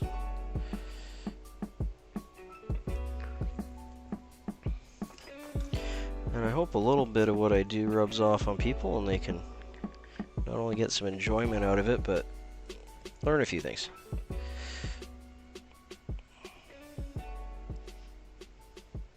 It's really not unlike painting. It's a lot like oil painting. Everything from colors to texture. In a lot of cases, drying time.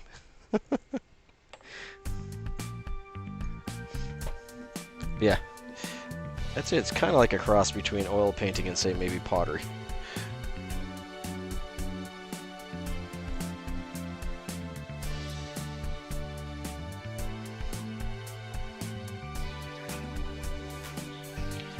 But I have next few days off, so maybe I'll actually get that together and start doing some of those giveaways for the fly lines, because I'd like to get those out. I have them, they're ready to go, they're going to be given away.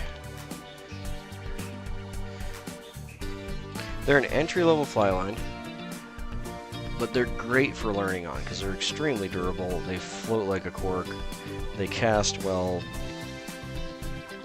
and it'll let you make all the mistakes that you're going to make when you're learning to cast. You're going to get wind knots, you're going to tie it up, you're going to step on it a lot.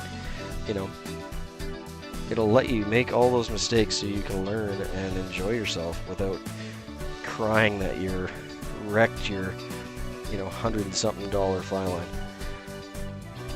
or your $20 tippet, or whatever.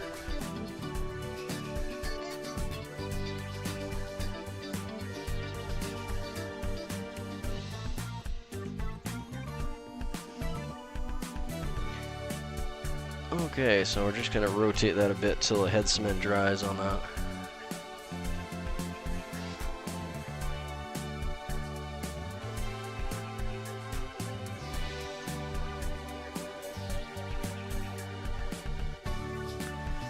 A 4-foot rod, I mean, rod length is a bit of a thing. If you're fishing, like, say, a creek, like if you want to watch someone fish with a short fly rod, check out Vilgrim's. He has a fairly short rod. I think his is under 6. It's probably 5 to 6.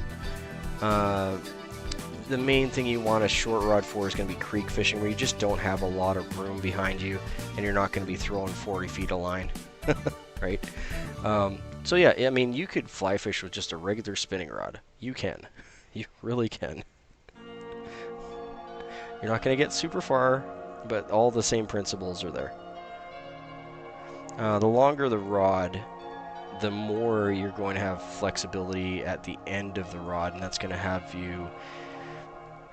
that's going to transfer the power into your loop better.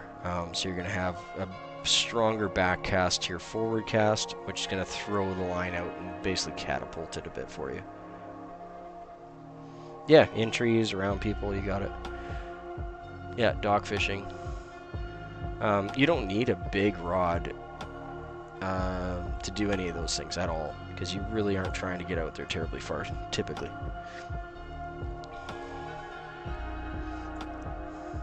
And there's absolutely nothing stopping you from throwing a bobber, although they have different names for it in fly fishing, even though it's still a bobber, on there to help give you some weight and some confidence that it's not going to get, you know, sink or get hung up on stuff.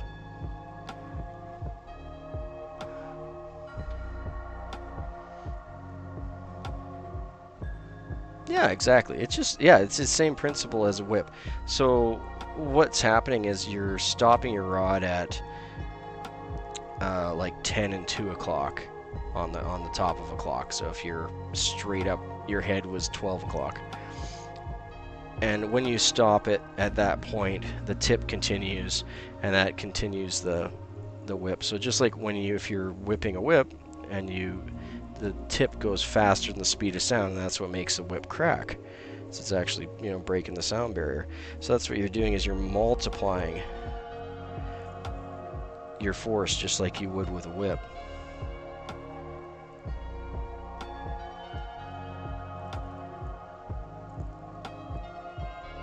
And that's what gets your line out there.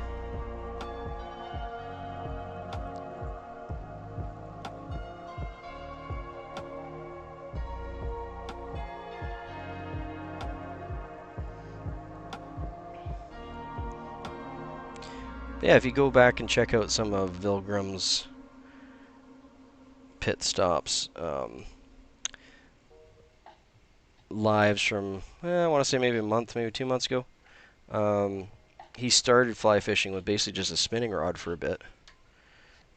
It might have been a bait casting rod, I'm not sure exactly which type it was, but it wasn't a fly rod. And then he switched to a very small fly rod. And then he found like a happy medium. I think it was a 5 and a bit foot. I'm not sure if he's using a 6 footer now, but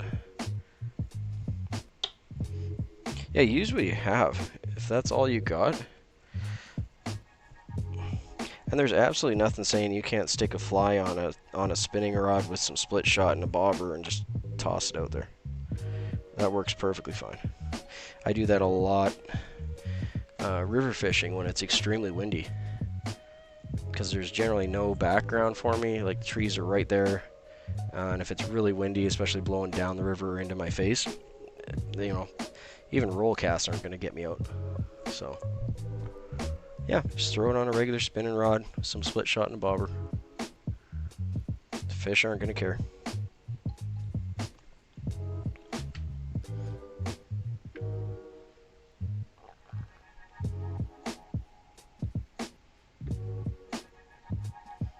Yeah, as Glacier Shark is alluding to, I'm assuming there are extremely much finer points, just like with pottery or oil painting. This is just the start, right? Like, if you're going to start pottery or oil painting, you're going to make a mess, and you're just going to be molding some clay together in the shape of something that looks kind of like a vase, but is probably going to turn into an ashtray. And when you're starting fly tying or fly casting, it's the same thing. You're not going to be perfect, and you're not going to have the best equipment. But it's the exact same thing, where over time you will take it to that farther extreme where you will eventually have decent gear or better gear or really good gear.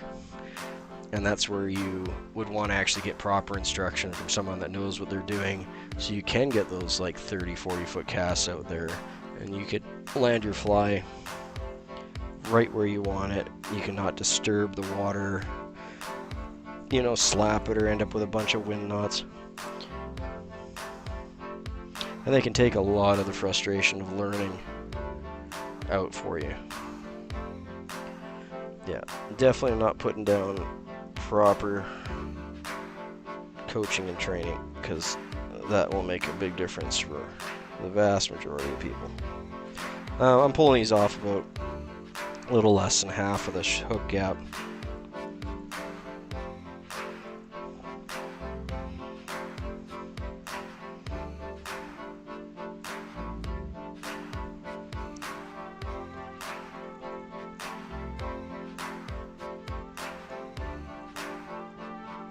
If you have access, like, it's just like with pottery or oil painting, right? If you actually have access to someone that can mentor you and do it properly, and you have access to, a proper good fly rod with a good weight forward floating line setup, that's balanced correctly, yeah, of course you're going to have an easier time learning. It's no different than anything else. But I feel like and again, this is just my feeling, is that stops a lot of people from taking that first step, is not being able to have that support and those people and that gear there to get them out doing it in the first place.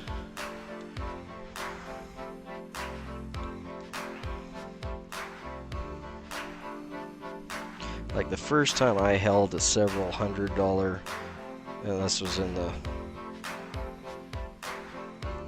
late 80s, fly rod with expensive fly line. You know, it's just like butter. It's awesome. But I was terrified of wrecking it. And I was making all sorts of mistakes because I was just absolutely terrified of knotting it up or throwing too hard on the rod because it was much, much thinner than what I was used to.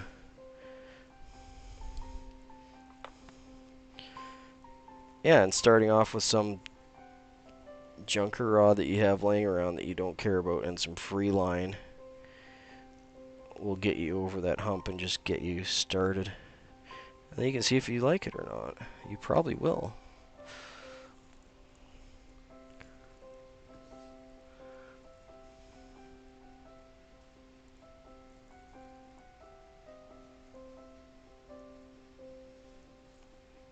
Louisiana is so cool though.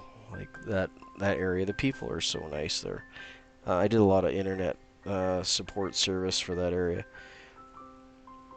Next to Hawaii, they were some of the more down-to-earth, nice people that I've ever run into.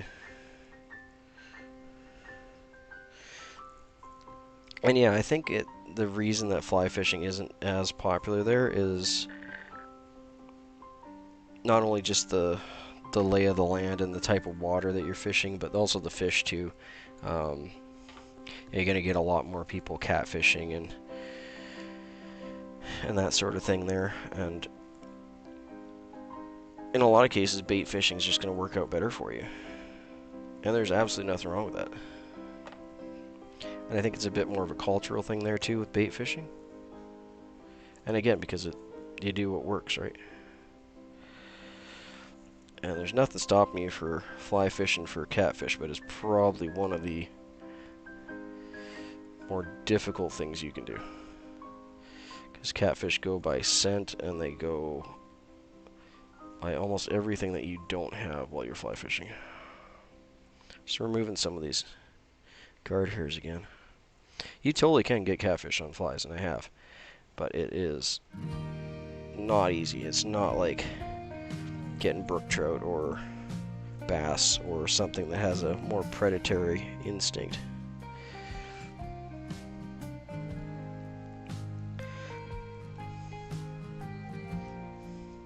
That being said, there shouldn't be not a reason not to do it either.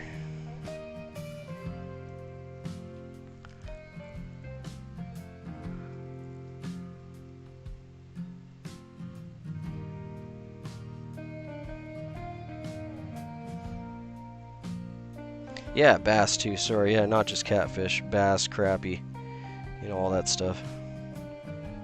But yeah, I agree. I really think that not having a mentor and not having the gear, because I've heard a lot of people that grew up in that area just trying to find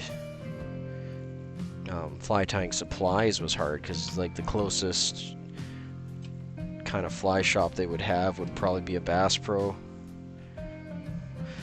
So a lot of people I know that tie in those areas,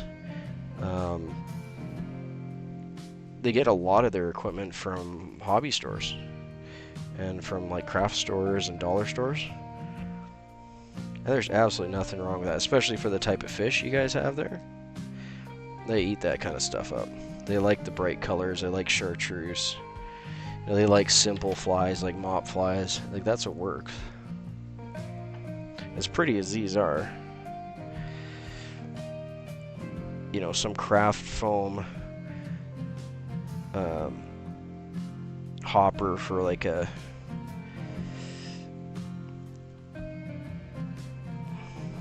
grasshopper is gonna excite a smallmouth or big mouth a lot more.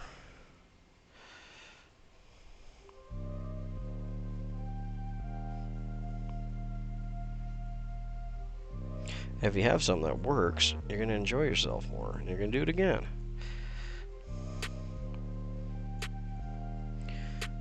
There are people out there, especially with the internet now, right? Like, there's lots of people out there that are willing to take you under their wing and mentor you.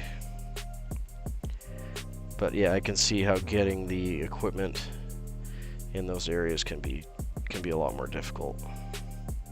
Thankfully, there is the internet. But again, when you're learning, you don't really know. It's really hard to know what you want, or what you need, and what you want. And fly tying is one of those holes where you can just sink endless money into if you don't know what you're doing. Don't have to. It just ends up being that way. It's like a lot of hobbies, I guess. Hunting or fishing in general. Right? You could drop 30, 60,000 just on one bass boat.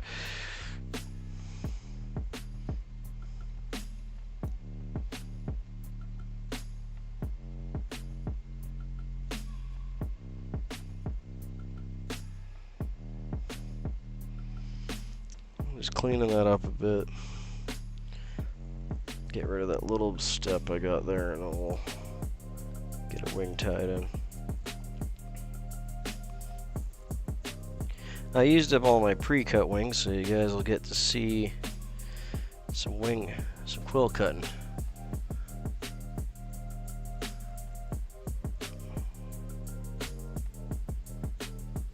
Yeah, like all sorts of different kinds of panfish.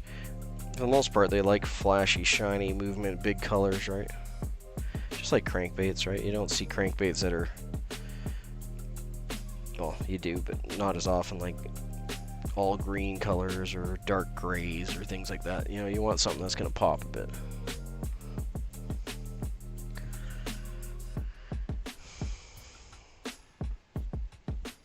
Okay. I think we'll be okay with this one. I'm looking like there's... You can see... Hopefully you can see there's a good bit of damage on this quill on the inside there. Now we're not going to be using that anyway. We're going to be tying up here, which is fine. But there's a little bit of damage I'm going to try and avoid, so I'm going to take out some of these sections here. And there's some damage up in here. But we can pick and choose.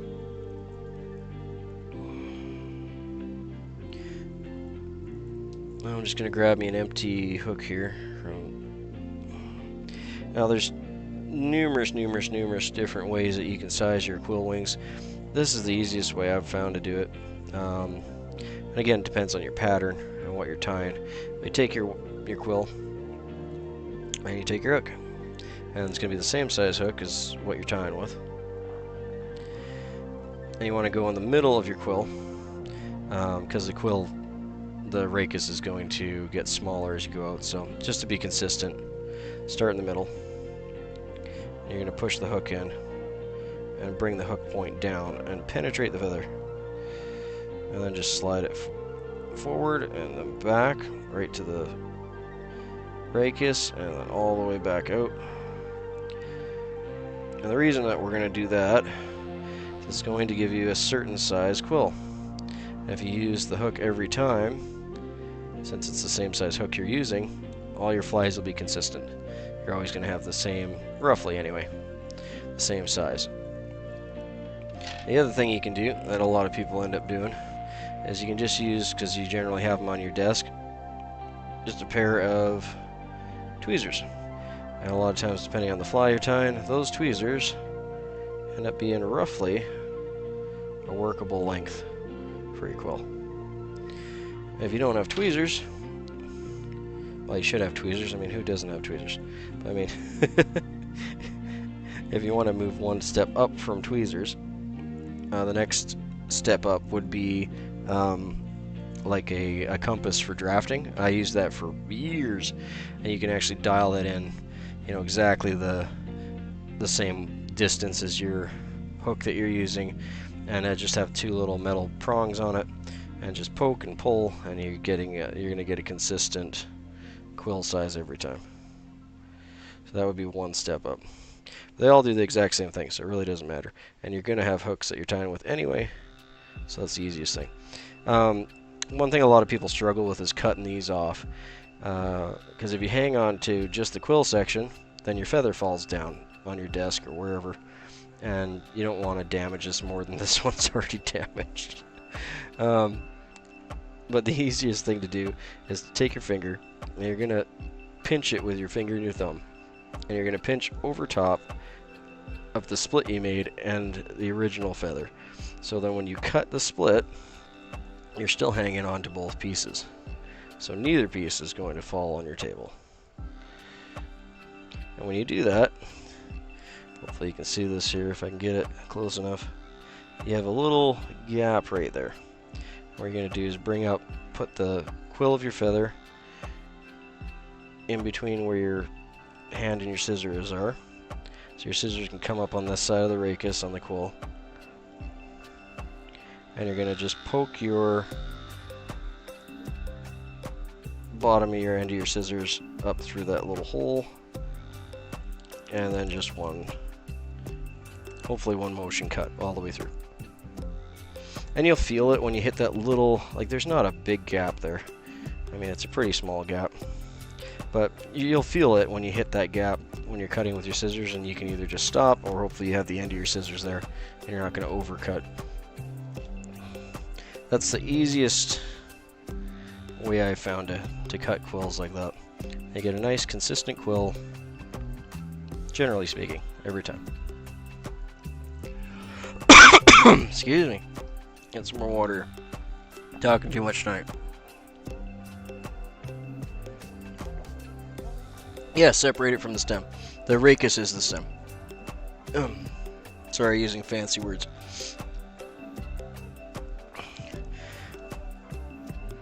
Now this one, as you can see, all this stuff on the bottom is damaged and completely useless for me. Well, not useless. I could use it for certain things, but I'm not going to. So we're just going to start up there. We're going to be a little bit higher than the other quill. So we may get a few more flies on one side than the other. But again, I'm just using up some damaged feathers. And we're going to use the non-damaged parts of the feathers for the top part. Because we're really only using, this little strip, right? This whole part here is not being used for this fly. What we want to look for, if you are finding feathers out in the park or wherever you're getting feathers from, you don't have to be buying them. You can see there's a little hole right there. Hopefully that'll show up so I can get it on an angle. There's a little hole there. See if I can find a bigger one.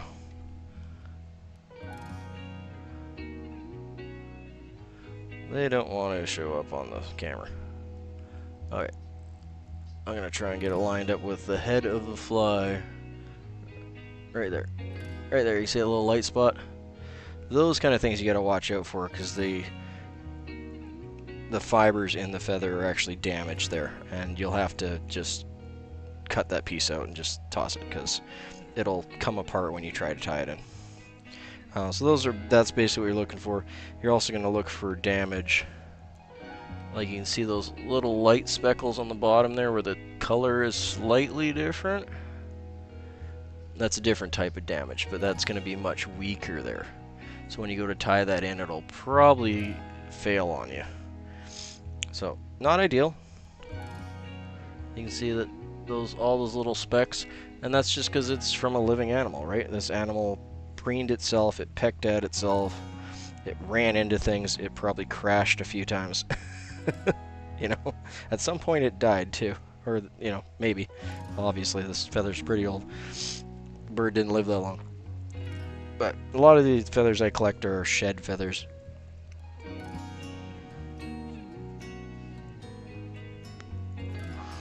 So anyway, we'll get back on this so we can get this fly moving. So same thing as last time. Now that we got it stripped down to a usable piece, we're going to, right in the middle of the quill, lined up enough. You don't want to push too hard, because you're just using this as a basic depth gauge, right?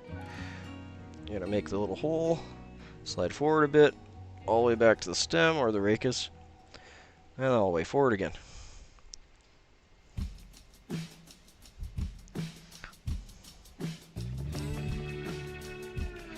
And that should give us a piece that is the same as the other. So again, we're just going to pull it forward a little bit. You have that gap there. You're going to pinch on both sides of that gap. You got the little hole right there. That's where we're cutting up to. If there's any damage on that part of the quill that is below the portion you're using, it won't really matter for you because you're going to be cutting that out anyway. So there. So I cut my quill out. I still have the quill and the feather in my hand, and I can take the feather. Oop. I just pulled them apart. There we go. So I can take the quill and the slip that I cut, and I'm not dropping them or causing any problems. This is why I pre-cut these, because it does take a little bit of time. And I'm also explaining what I'm doing, which takes a little more time. The hardest part of this whole process, in my opinion, is lining these up. So you can see there's two. You can see they have a curve that is the opposite of each other, because one's from a left wing and one's from a right wing. You can do two different ways. You can go this. I'm not going to perfectly line these up, but... Or am I? Maybe I am. You can go this way, which is your classic open wing wet fly, or dry fly. That's the opposite of what I'm doing. So the curve, the natural curve of the feathers going out on each direction. So what we're going to be doing is we're actually going the other way.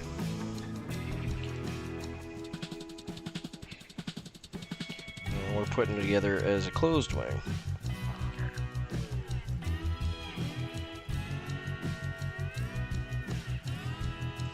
If you have any static problems, you'll be fighting it for a bit.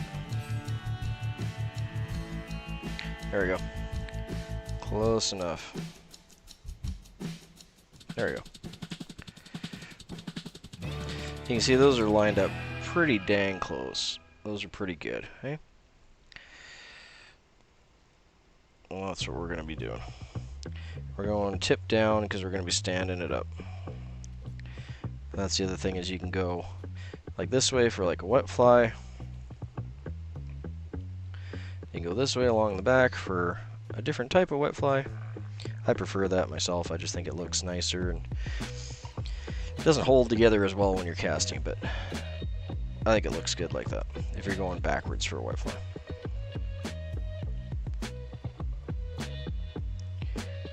And preferably you want to handle these as little as possible. You don't want to be goofing with them longer than you really need to, which I've been doing for a while now. So do as I say, not as I do. Alright, so again, we're going to be lining this up.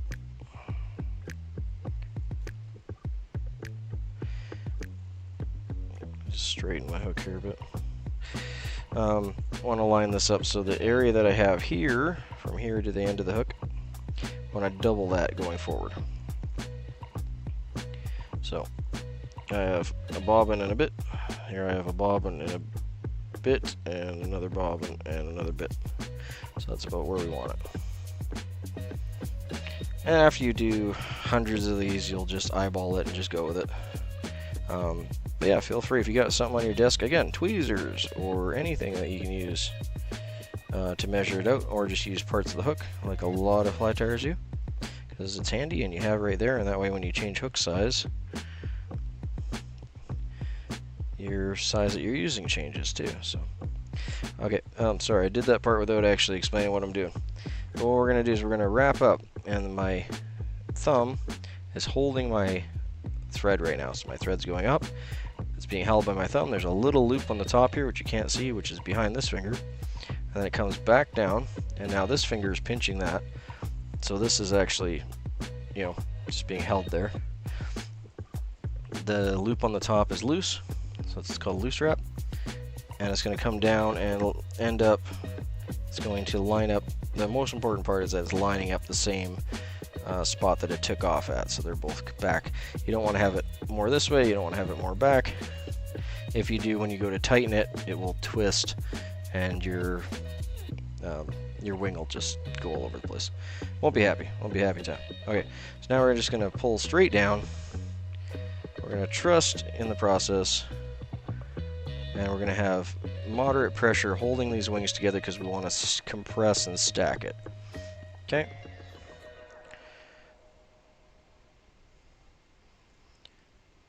And you'll know by the feeling when you do that whether it worked or not.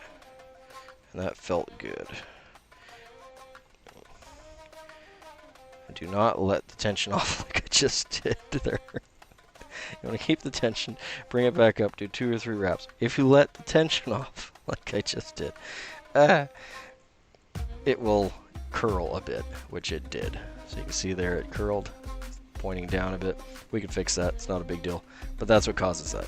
I let the tension off as I did my first wrap, which caused it to puff a little bit. Not a huge deal, you can just bend it back and I can tie it in. It'll be fine. But yeah, I knew better, and I was just gonna say not to do that when I went and did that, which is great for learning.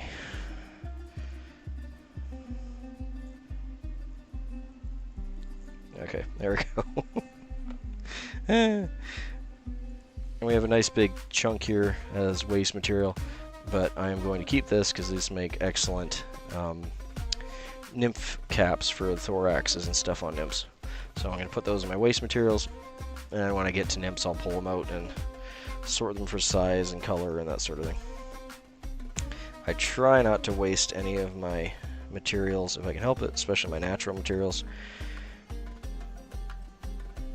because it all came from an animal, and I think it's important it gets used properly.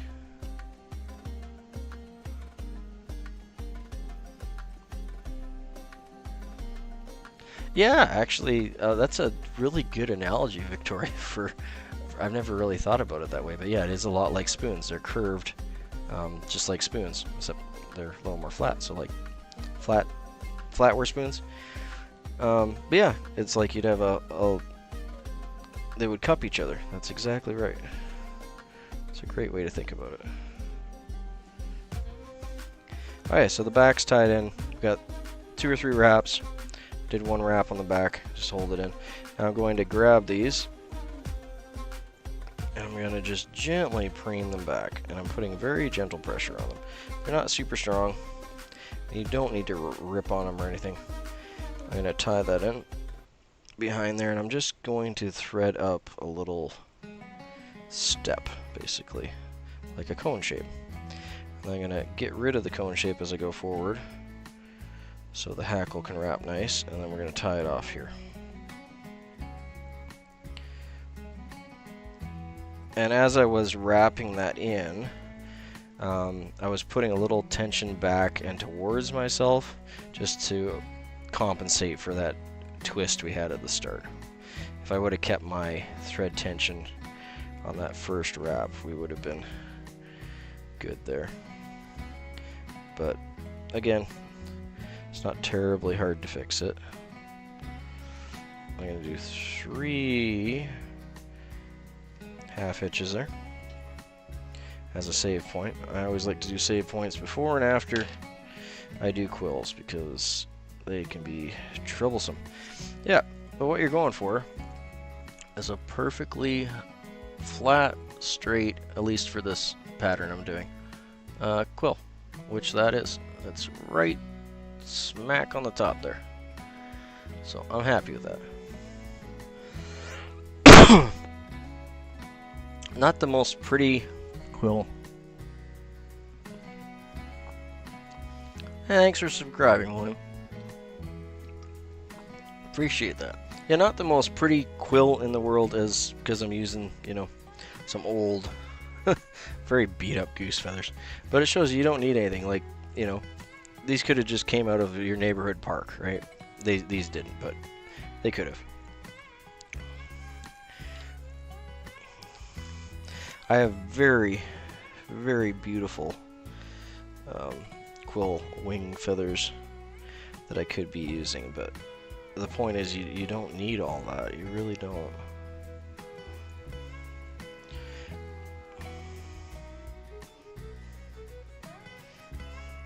And like we're using this very bent, almost comically so, grizzly hackle. But I have some very nice genetic grizzly hackle right by my kneecap that I could be using. But again, the point of this fly is it's a traditional fly, and if you tie it with modern perfect material, it's not going to look like a traditional almost 100-year-old fly. It's going to look like a modern fly that you'll find in a fly shop. And if that's what you're going for, that's fine. And there is no wrong way to do this. But this is just what I'm doing.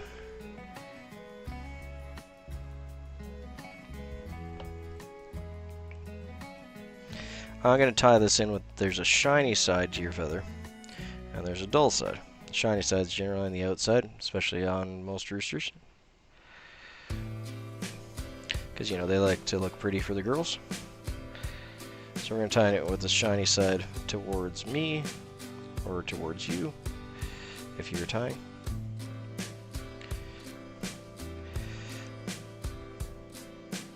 And that is a bit of a, well, depending on what part of the country you're hailing from, but that is a bit of a departure from the traditional way that these flies from this era would have been tied. They would have generally actually tied it the dull side out. And other than personal preference, I do not know. I have not heard why. I personally like the shiny side out because if you're looking at the front of the fly, you get that shine and that color. And I don't really look at a fly from the back, although fish probably do. Because they're going to be coming up behind the fly or under the fly. So that could very well be why they did it that way. But it went out of favor, well, besides catscale tying, it went out of favor somewhere around in the 50s to 60s. People started tying with the hackle shiny side towards you.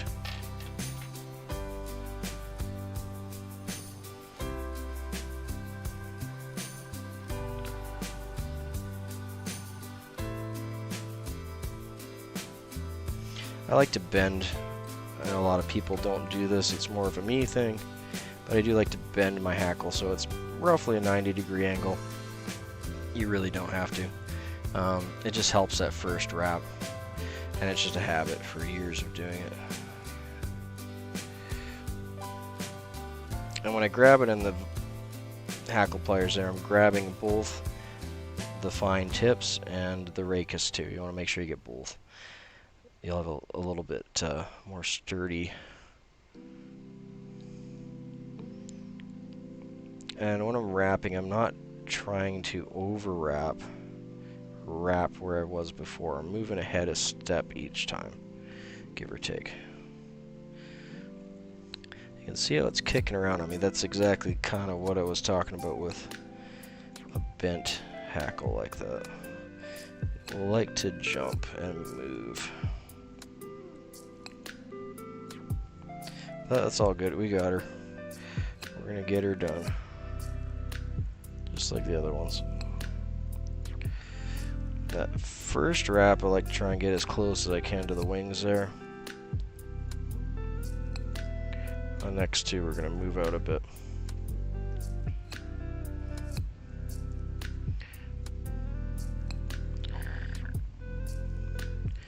I would have actually liked to get one more wrap in the front, but I think that'll do.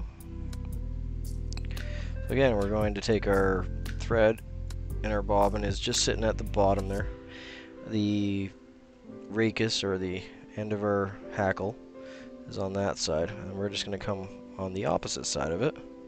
So it is literally just going to pin it right there. See? I can take all the weight off this. It's not going anywhere. I haven't even wrapped it yet, and it's tied in. Okay.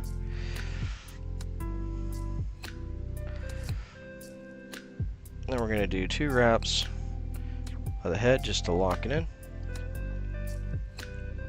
But really need more than 2. You can go 3 if you like. Not necessary. And you don't have to do this a second time either. 1 is enough. But I like to do 2, so we're going to do 2. Stay.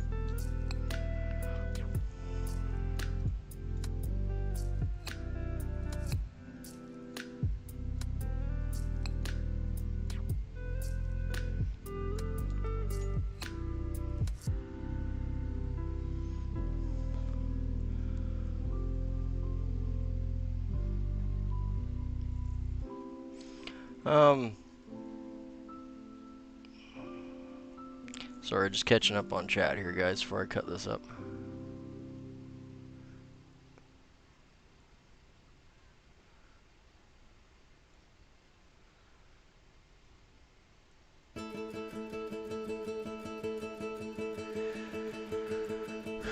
Yeah, sorry I missed, looks like Spider was spamming a bit there. Yeah, bro, I don't have too many, moderators. I really don't. I don't feel a need for it. If you become a moderator, it's because you've been here a while and you've been helpful. Asking to become a moderator is kind of the opposite of that. So, no. But you hang out if you're helpful. There's nothing stopping me from giving you moderation if you know, if I feel it's useful.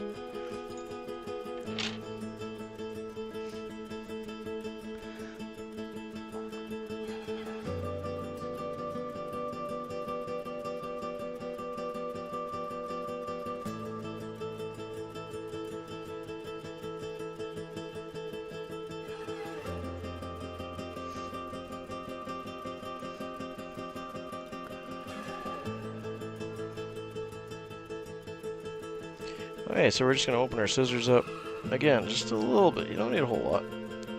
The sharpest part of your scissors really should be your tip there anyway. And as you put it in, you're just going to catch it, and just the tension should be enough to cut it like that. You shouldn't really need to do a whole lot. I did miss a little bit there, so I'm going to push that back. There. Okay, I'm just going to push that back with a half hitch, but I want my other half hitch tool. Here we go. The handy thing with half hitch tools, you can get them different sizes. This one's nice and fat. It's just a pen, like it's not rocket science, just a pen. I had my first half hitch tool for a long time before it broke, and it was just one of those clear plastic crystal Bic pens, and it lasted me years.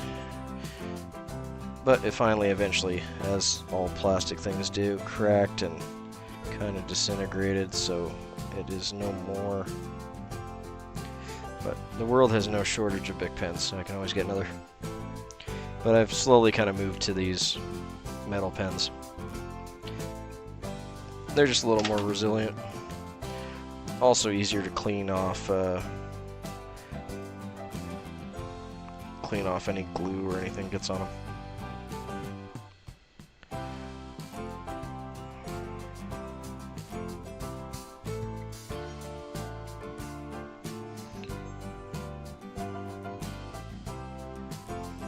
Okay.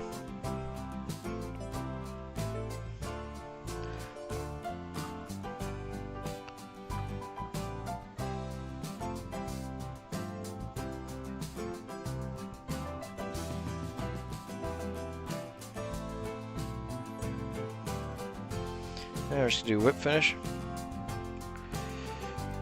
Now the first time I've seen someone do this, it blew my mind. I was just like, what kind of black magic is that? How does that possibly tie a knot? You know, better and tighter than a half hitch. But all it actually does is just create a number of half hitches. So it's very similar to like if you snell a hook or if you're tying like an improved clench knot or a clench knot. It's very similar to that. You're making several loops over top your running thread, and then when you're done, a little tension will tighten it. But yeah, the first time I saw someone whip finish a fly, it was like, whoa, man. Just mind-blowing. And then I saw someone do it with their fingers, and it was like, what? You don't even need a tool to do that. And I typically use the tool. It's just a little more precise for me. I can control the thread wraps a little more. But depending on the fly you're tying and what you need to get done, fingers can manipulate a little better so you can get in and around a hook. So if you're tying off on the back or what have you. I'm happy with that one. I would have liked to get one more, just a little bare right there. I would have liked to get one more wrap of hackle on that side, but it was just a little short. But again, that's exactly what you would have with a historical fly, you know. They'd have to work with the length of hackle they had, or tie in a second hackle. That would be another option. But for a half a wrap, yeah, they probably wouldn't have done that. But totally fishable. I'm happy with it. I'm actually fairly happy with the wing on that one, considering it went slightly cattywampus on us. I'm just going to put some head cement. I didn't hold the bottle up, but I'll show you once I'm done here. We're just going to put a few drops of head cement.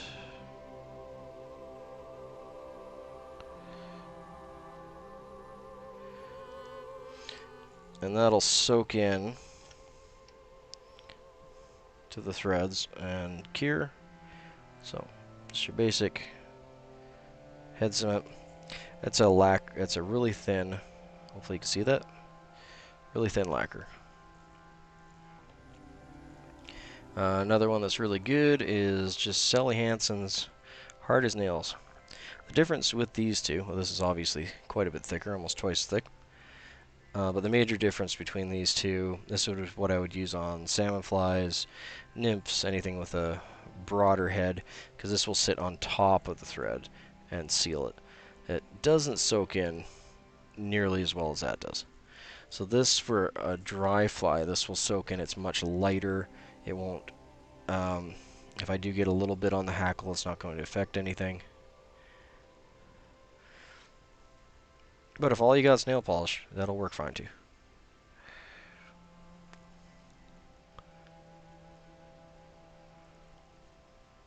It's basically nail polish. I use acetone to thin it out. Over time, I have some of my old ones down there, but over time this will turn like almost brown and get like super thick, like thicker than nail polish, just because it evaporates so fast, just from having the lid open. This stuff's like, it is a different it's chemically different than nail polish. It's very similar, but it is chemically different. I can't recall the chemical off the top of my head. I did research that. But yes, it is slightly chemically different than nail polish. And the main difference with it is when you apply it to the thread, because I'm using a classic waxed, what am I using, 8/0 uni? It's 8 or 6. 6/0. So I'm using a 6/0 black uni thread. And this has, you can probably see it on the camera slightly, it's got a sheen to it because it's got a wax actually on the thread itself, which will help the materials bind in. So it's a little bit different than your sewing thread. I don't think I have any non-waxed thread at hand. No, it's all in my thread case. But everyone's seen non-wax thread. It's got more of a dull finish to it for the most part. The difference between this and nail polish, or just, you know, if you go to the fly store and you get UV resin or any of that stuff, the nail polish and the UV resin won't melt that wax. This will actually melt the wax slightly and soak right in and then harden, and it gives you a really durable waterproof head on it. But the other two won't do that. They'll sit on top, which is sometimes a good thing. Sometimes you want that. Especially if you're going to be painting the heads after, like if you're doing salmon flies. You want to put little eyeballs or different things on it, then you want something on the surface. You don't want to have to put this on, let it completely dry before you do all your painting, because it does take a while to dry. Excuse me. Sorry, let me get a drink here. Talking a bit more than I normally do.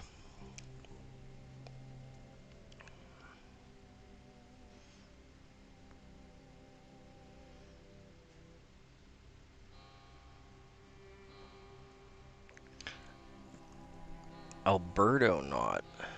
I like my knots, but I've never heard of that. Can you mind tossing in the chat there what an Alberto knot is? Or what it's used for?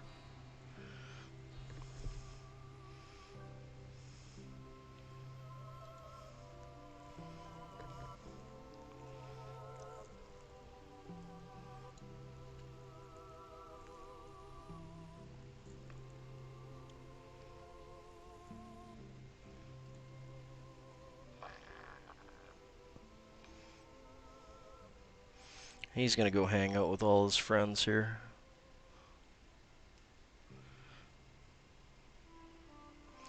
There we go. There's all his friends. So we're getting there. Trying to get our 12 done for tonight. Then I'll have a dozen. And some of these are probably going to go up on Etsy, and some of these will be given out as giveaways. I'd like to send a few of these off to Glacier Shark.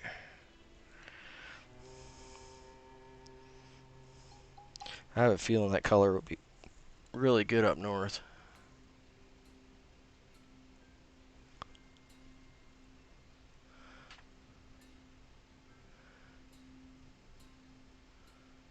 Oh, okay, yeah. I don't do a lot with fluoro. I really kind of wish I played around with it more. I do more traditional, just mono stuff, but fluoro definitely has its place. I'm not doing it because of any dislike to fluoro. Just don't have access or don't have a lot of it, and I just have lots of mono I need to use up. But yeah, I have read and heard and watched people having difficulties with fluoro to mono tying, because that's probably like a lot of other knots and ropes that you need to use different knots if you have different thickness ropes. And I'm assuming that fluoro is the same way, from my understanding. Because I know it's super slick, like you can almost pull a whole reel of it without it binding.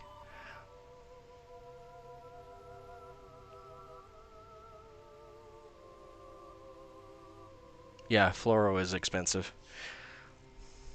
And cost isn't really the reason I don't have fluoro, it's just I've been bought enough mono to last me a lifetime, and I'm still using it. So, we're going to go with the golden pheasant tippet. Such a pretty feather. I mean, like, I don't know if it's my favorite feather, but it's definitely up there in the top, 10 feathers. It's just such a beautiful, cool feather.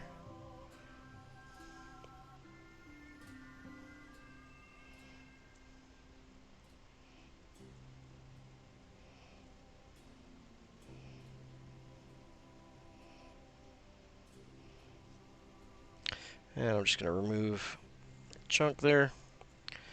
Probably want a hair, a couple strands.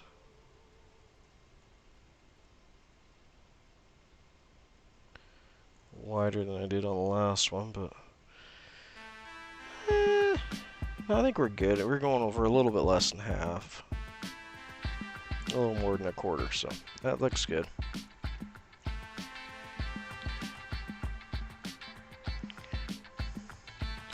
And we're going to tie this in basically the length of our working body. So just after that black bar there. I like to try and get the black bar out. Every golden pheasant tippet is going to be slightly different.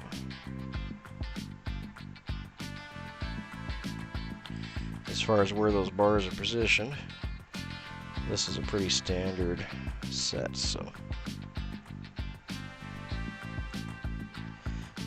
beauty. Okay, that was nice. And we're gonna do one low loop underneath. We're gonna put tension on it. You can see that one that's tweaking right there, so that's a good sign you got enough tension. And that should straighten out when we grab it. We're gonna do 2 wraps. And there you go, see how it's straightened out? That lets you know you got enough tension. That under wrap will stop it from creeping back down the hook when you're wrapping the body or after it's been fished for a while. Not necessary at all, it does just add a little bit of durability to it. And we're going to bring this up.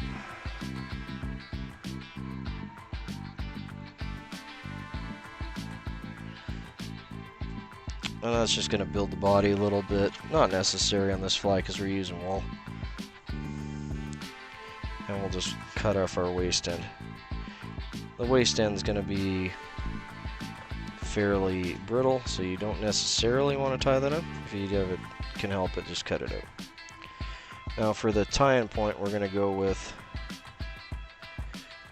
I'm just using my bobbin as a measuring device here, but basically the end of my bobbin width back from the head. So a little bit less than 1/4. And that's where we're going to tie in our body material, and also going to be the tie-in point the other direction for a wing.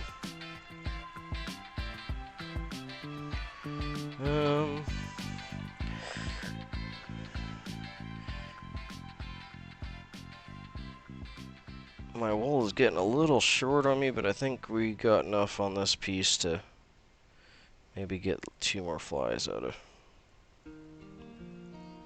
And then I think it will go into the scrap bin. Get turned into some dubbin.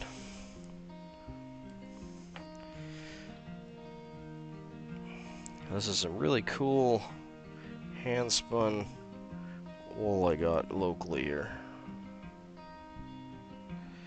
And it's this really nice, like pale, almost translucent chartreuse green.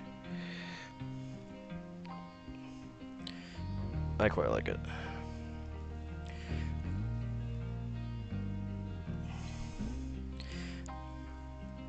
And although today this fly would be tied with a lot darker chartreuse, I think back in the 40s they didn't have a lot of really bright colored dye, and they probably wouldn't have had a really bright, like we do today, chartreuse color in there. So we're going for some authentic color scheme, and I really like that chartreuse.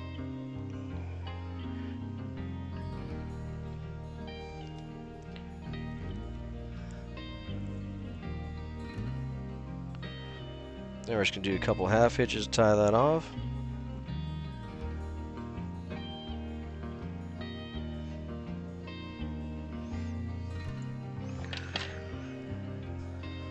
There we go. Now, I'm just going to get rid of a little bit of the wispy guard hairs on this, which are super great for nymph bodies, but I don't need them for this fly.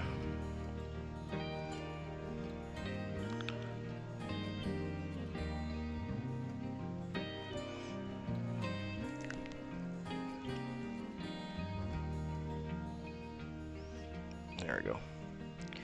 Okay, when we wrap over the top here, we want to get it just to the point. If I'm back here, you can see how the tail's moving. I'm too close to the tail. I'm putting pressure on the tail. I want to just put pressure on our thread wraps that are holding the tail in place, but you don't want to leave a gap there so you can see the thread either. So that's the perfect placement there. I can put pressure on the thread, or on the wool, and it's not moving the tail. That's what you want. It's a very common mistake for people that are learning to tie. They will crowd the tail too much, and their tail will droop down. And you'll see that if you're looking at a lot of photos for new tires. That'll be a very common struggle. I'm going to do one extra wrap here just to even that body part out. And then we'll wrap the rest up here. And I'm using the rotary, but for most of my tying I never did. I just got a full rotary fairly recently. So if you don't have a rotary, don't worry. Literally tied thousands, if not tens of thousands of flies on a standard vise. Nothing wrong with it.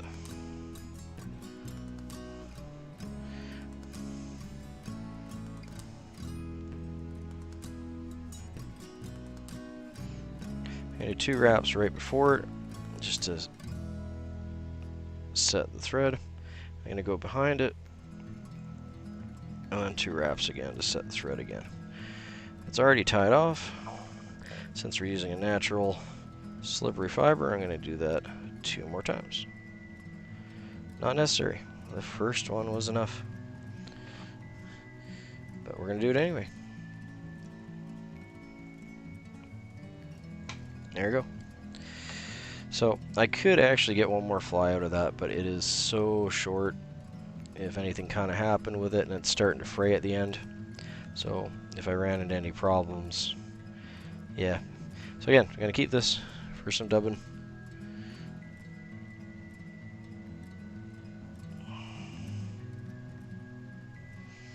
But our next piece, this will be long enough to get one more fly out of, so we'll use that one, then I'll get some new stuff.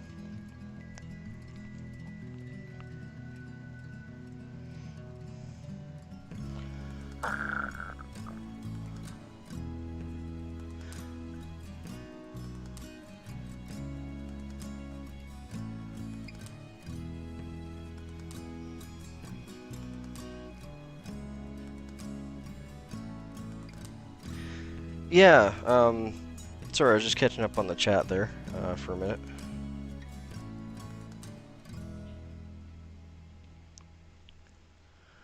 Like Victoria was saying there. So you do hand spun wool. Oh, that's so cool. You make yarn. I've always wanted to actually do that on a spinning wheel. I've done like carding and separating and cleaning. I've done the work. But not the fun part. At least what I think is the fun part, because I haven't ever had the chance to do it. I'd love to. I know it's not terribly hard. I just have to get a spinning wheel. Yeah, wool is so cool to work with. That you take something, you know, from an animal, especially one that you've, you know, raised and sheared yourself. I've done shearing too. But that's really cool.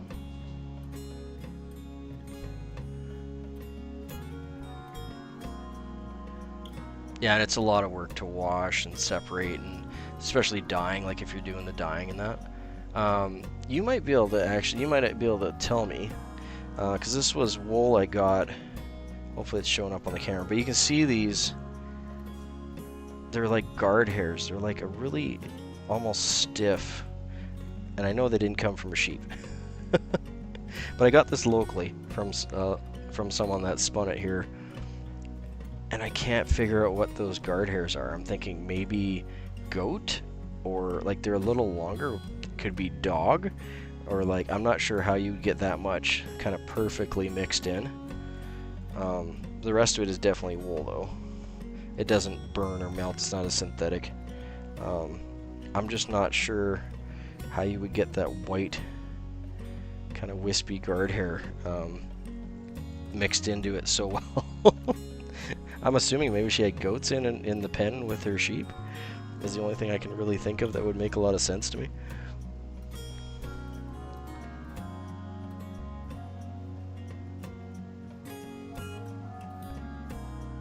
Yeah, I was thinking kind of like a pet hair. It looks like a pet hair, but it's, I mean, not that it couldn't be, but it's a little bit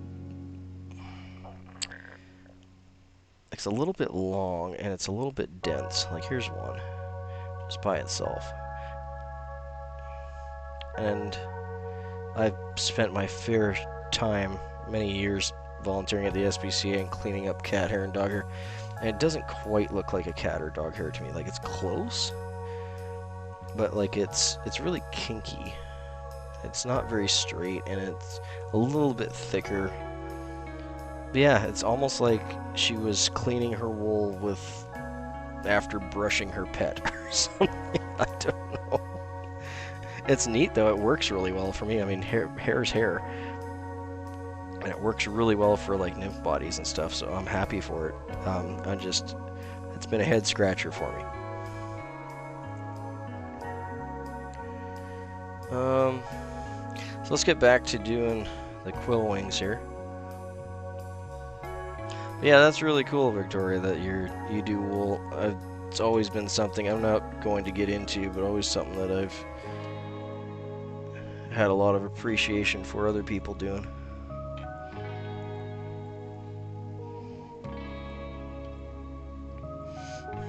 I am more than happy to just take over the aftermath of all that work.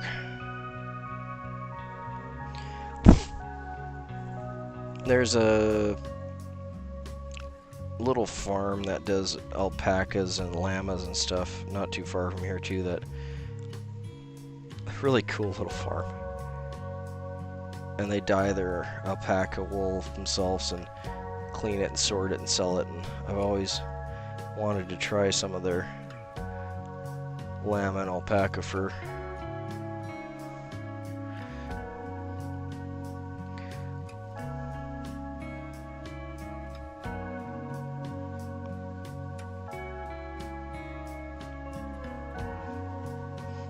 I've never used llama or alpaca. It's not uncommon. Like in its raw form, I've used a fair bit in like spun form. Yeah, that piece looks pretty good.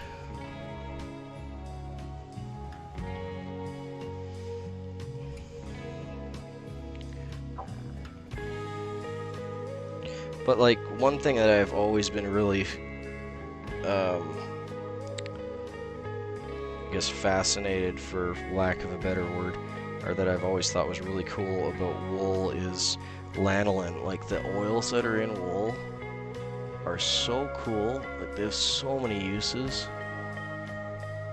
and it's pretty much only in sheep wool, maybe in a few other rumen type animals, but excuse me. I need another drink here, just a second, guys. Running out of water. But yeah, like the lanolin that's in wool, and that's one of the things I like to find, like old historical vintage wool and stuff, is because a lot of times they didn't really wash a lot of lanolin out. And it not only does it make it durabler, it makes it easier to do dubbing. It waterproofs it. You know, it's nicer on your skin. All sorts of stuff. Lanolin's just really cool. I guess in its natural form it does smell a bit, but besides that.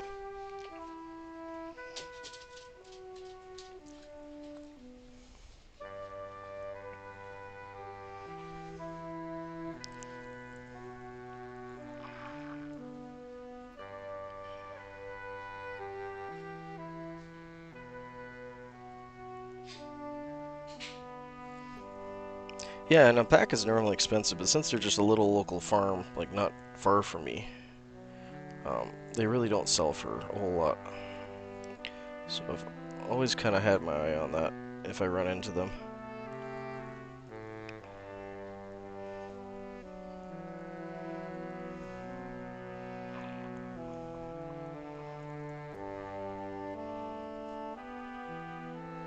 Sorry, just off camera here a second, trying to line these guys up.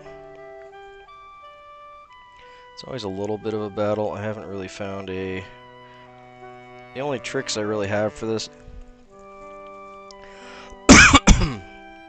Sorry, man, my throat is just so dry tonight. The only really good tricks I have for lining these up is to cut one shorter than the other. If you line up the base, if the feathers are roughly about the same size, then the tips will be close. But you're always kind of better to line the tips up first and then work your way back. But if you cut one, if you cut the base off, especially if you're not using the base,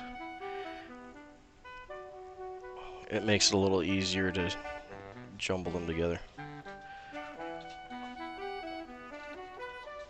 As I'm doing this, I think I'm getting even more out of shape. There we go. But once you do get it, they like to stay together. So, got that lined up pretty good. As soon as I say that, I moved and it came back out again. Let's try that again.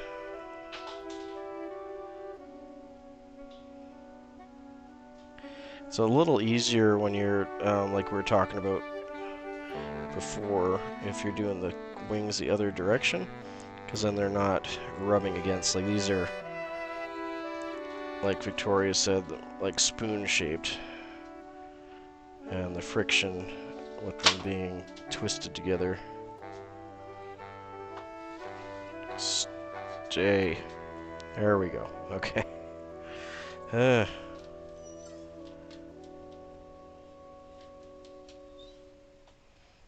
Alright, so we got those up. We want to have this length here, basically about double to the front. I think we got her pretty close there. I'm going to pull out a good bit of thread. Oh, so close. Just moved on me again.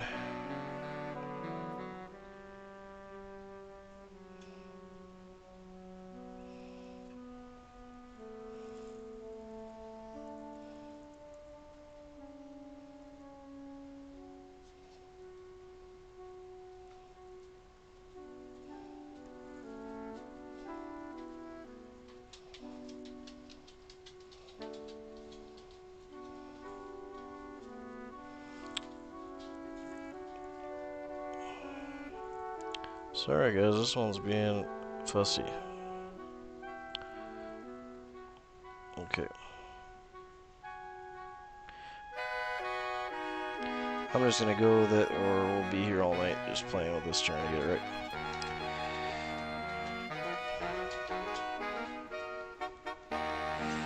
Yeah, that is one thing I wish I had a secret for, is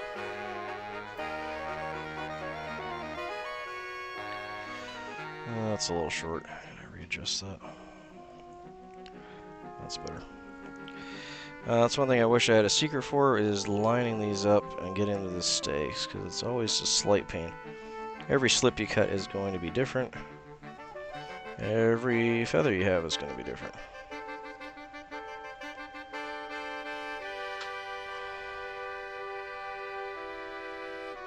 Alright, now this time, I'm going to try and keep the tension there when I do this wrap.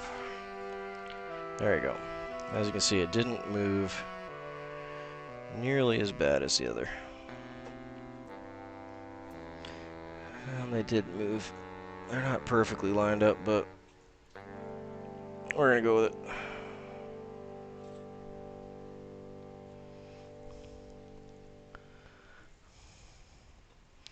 Sometimes I like them when they're off a little bit like that, to be honest, because it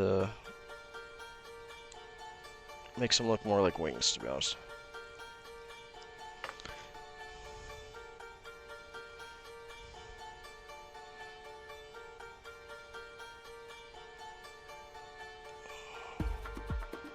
Okay.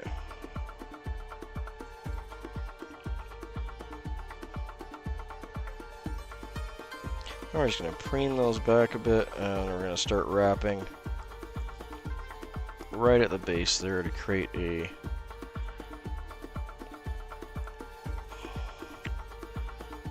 point to tie in right up to the head. So we created a little step. Yeah, actually those, you know, all said and done, that's pretty close. That's not that bad. Actually, lined up a lot better than I thought it was going to. So, yeah, happy with that. They were jumping around on me so much I didn't think they were gonna line up that well. But that's pretty good. Happy with that. That's good. Okay, we're gonna do a hackle. And of course we're gonna find the most twisted, bent up one we can get. So this one's pretty good.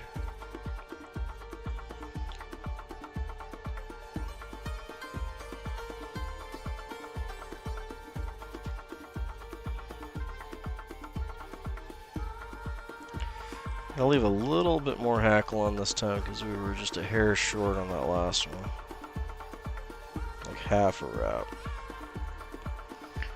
So. And we're just going to leave a little bit of a tip there to tie into.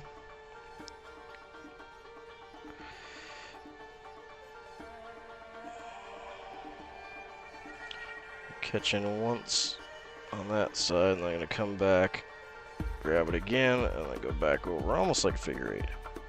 Not quite. Your final wrap on this side of your fly should be right where you want your first hackle wrap to be.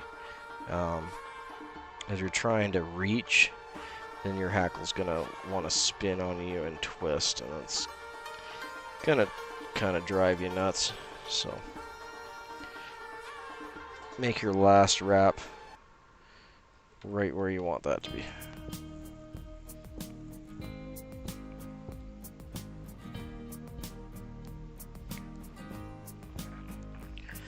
Okay, I'm just going to do 2 whip finishes here.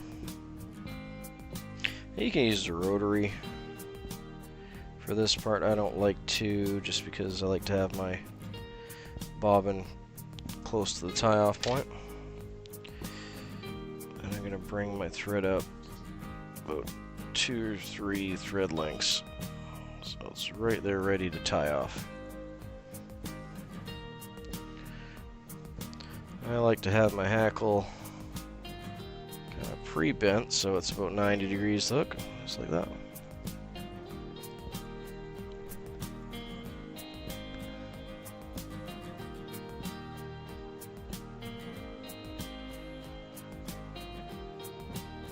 Have a good night, Victoria. Thanks for stopping in. Appreciate it. Enjoy your woolley.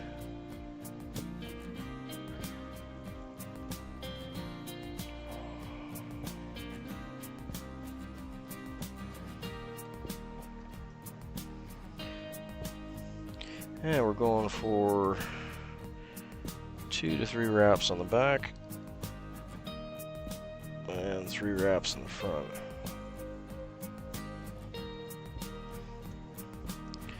There's 2.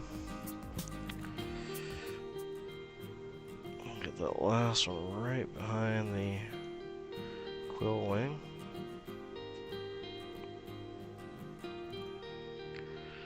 I'm just going to move the quill wing back and get the next wrap right in front of it. Beauty, that turned out well.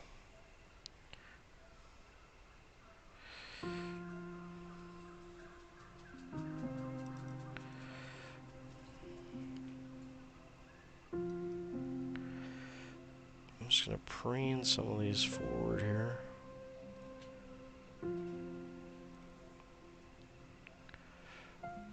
And this wrap should help to keep them in place. That's really good. I'm going to try and get one more here. Not crushing too many. Yeah, there we go. Yeah, there's a few popping forward, but nothing too bad we can't fix with a half hitch. Okay, so right now my thread's on this side of the hackle, and we're going to move it to this side of the hackle, back side. We're just going to work our way through all those hackle fibers. And just catch it.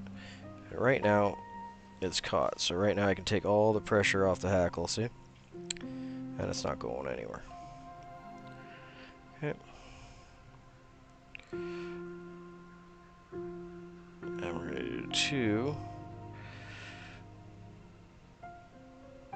wraps around the head to lock it in place. And we're going to go behind the hackle one more time. Do the same thing.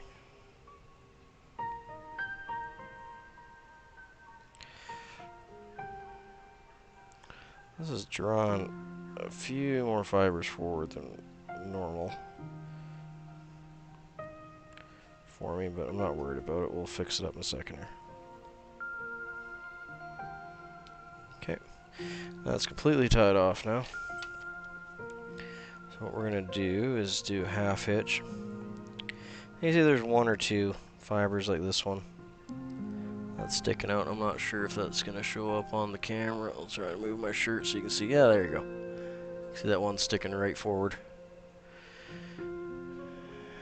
He's being a rebel and just putting his foot down. He's taking a stand. Yeah, so we're going to take the half hitch tool. I got a half hitch started right down here. And we're just going to push that one back. And then when we tighten the half hitch, it's going to pin it backwards. See? So you don't have to worry about cutting it or fussing with it. And we're going to do 3 half hitches and then we'll get into our whip finish. The 3 half hitches will be our save point for cutting off the hackle. If anything goes wrong with the hackle. One second, the hackle got wrapped around the thread there. Okay. Okay, so we're just going to spin the fly up so you can see better. Hackle's coming off here. I'm just going to slightly open the scissors. And the tension is what's doing the cutting. Not going to close the scissors. Okay. Cuticle cutters, if they're sharp enough, work really well for that. You can use a stitch ripper. Some people like to use small razor blades, which to me is kind of scary. You run a chance of cutting too much.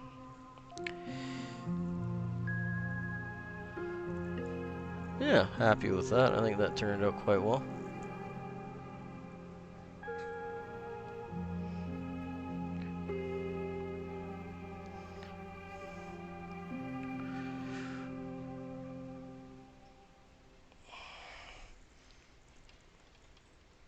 Now we'll use our whip finisher. Here's the whip finisher.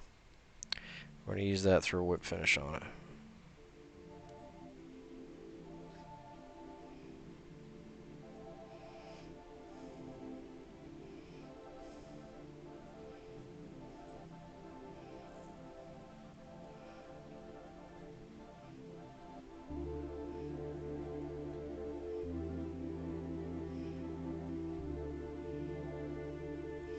Three to 4, or I guess 3 to 5, be your standard amount of wraps on that. I wasn't counting, but I'm going to say 5. Now we're just going to tighten it by pulling it back.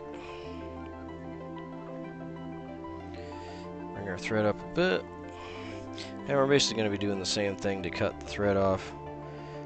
I like to finish my thread on the bottom, so same thing, just a hair on the bottom, and then pink.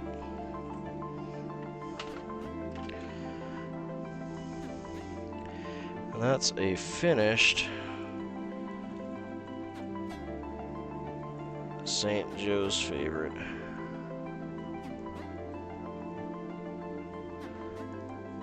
I'm quite happy with that quill wing, actually. That turned out pretty good. Considering I had a little bit of trouble lining it up there, I think that worked out well.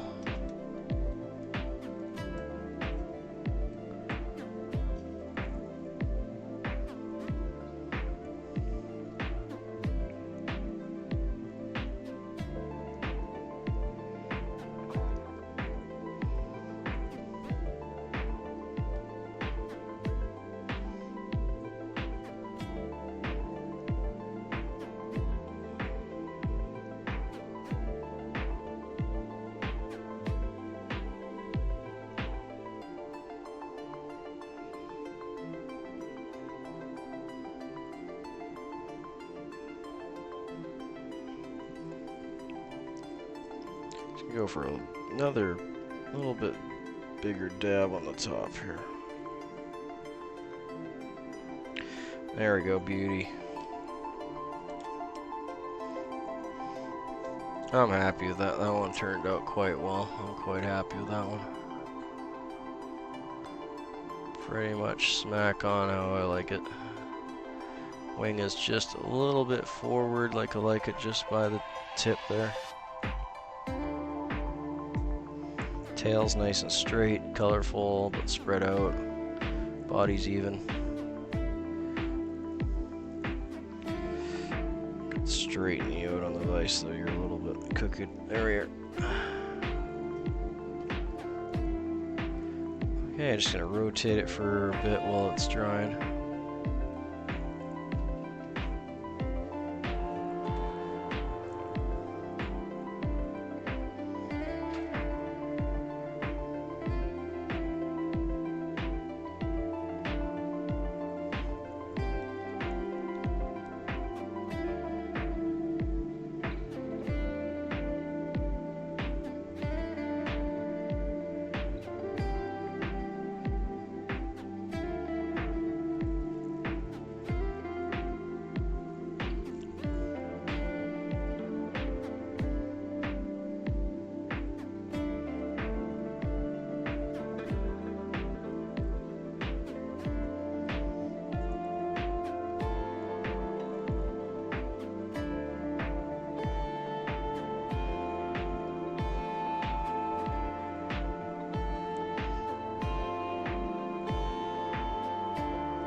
There we go. There's your St. Joe special.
Well, that's it for me, guys. It's been 3 hours and I'm running out of voice, so we'll call it good for tonight, and I'll be in here more than likely tomorrow night and the night after, so feel free to subscribe and like.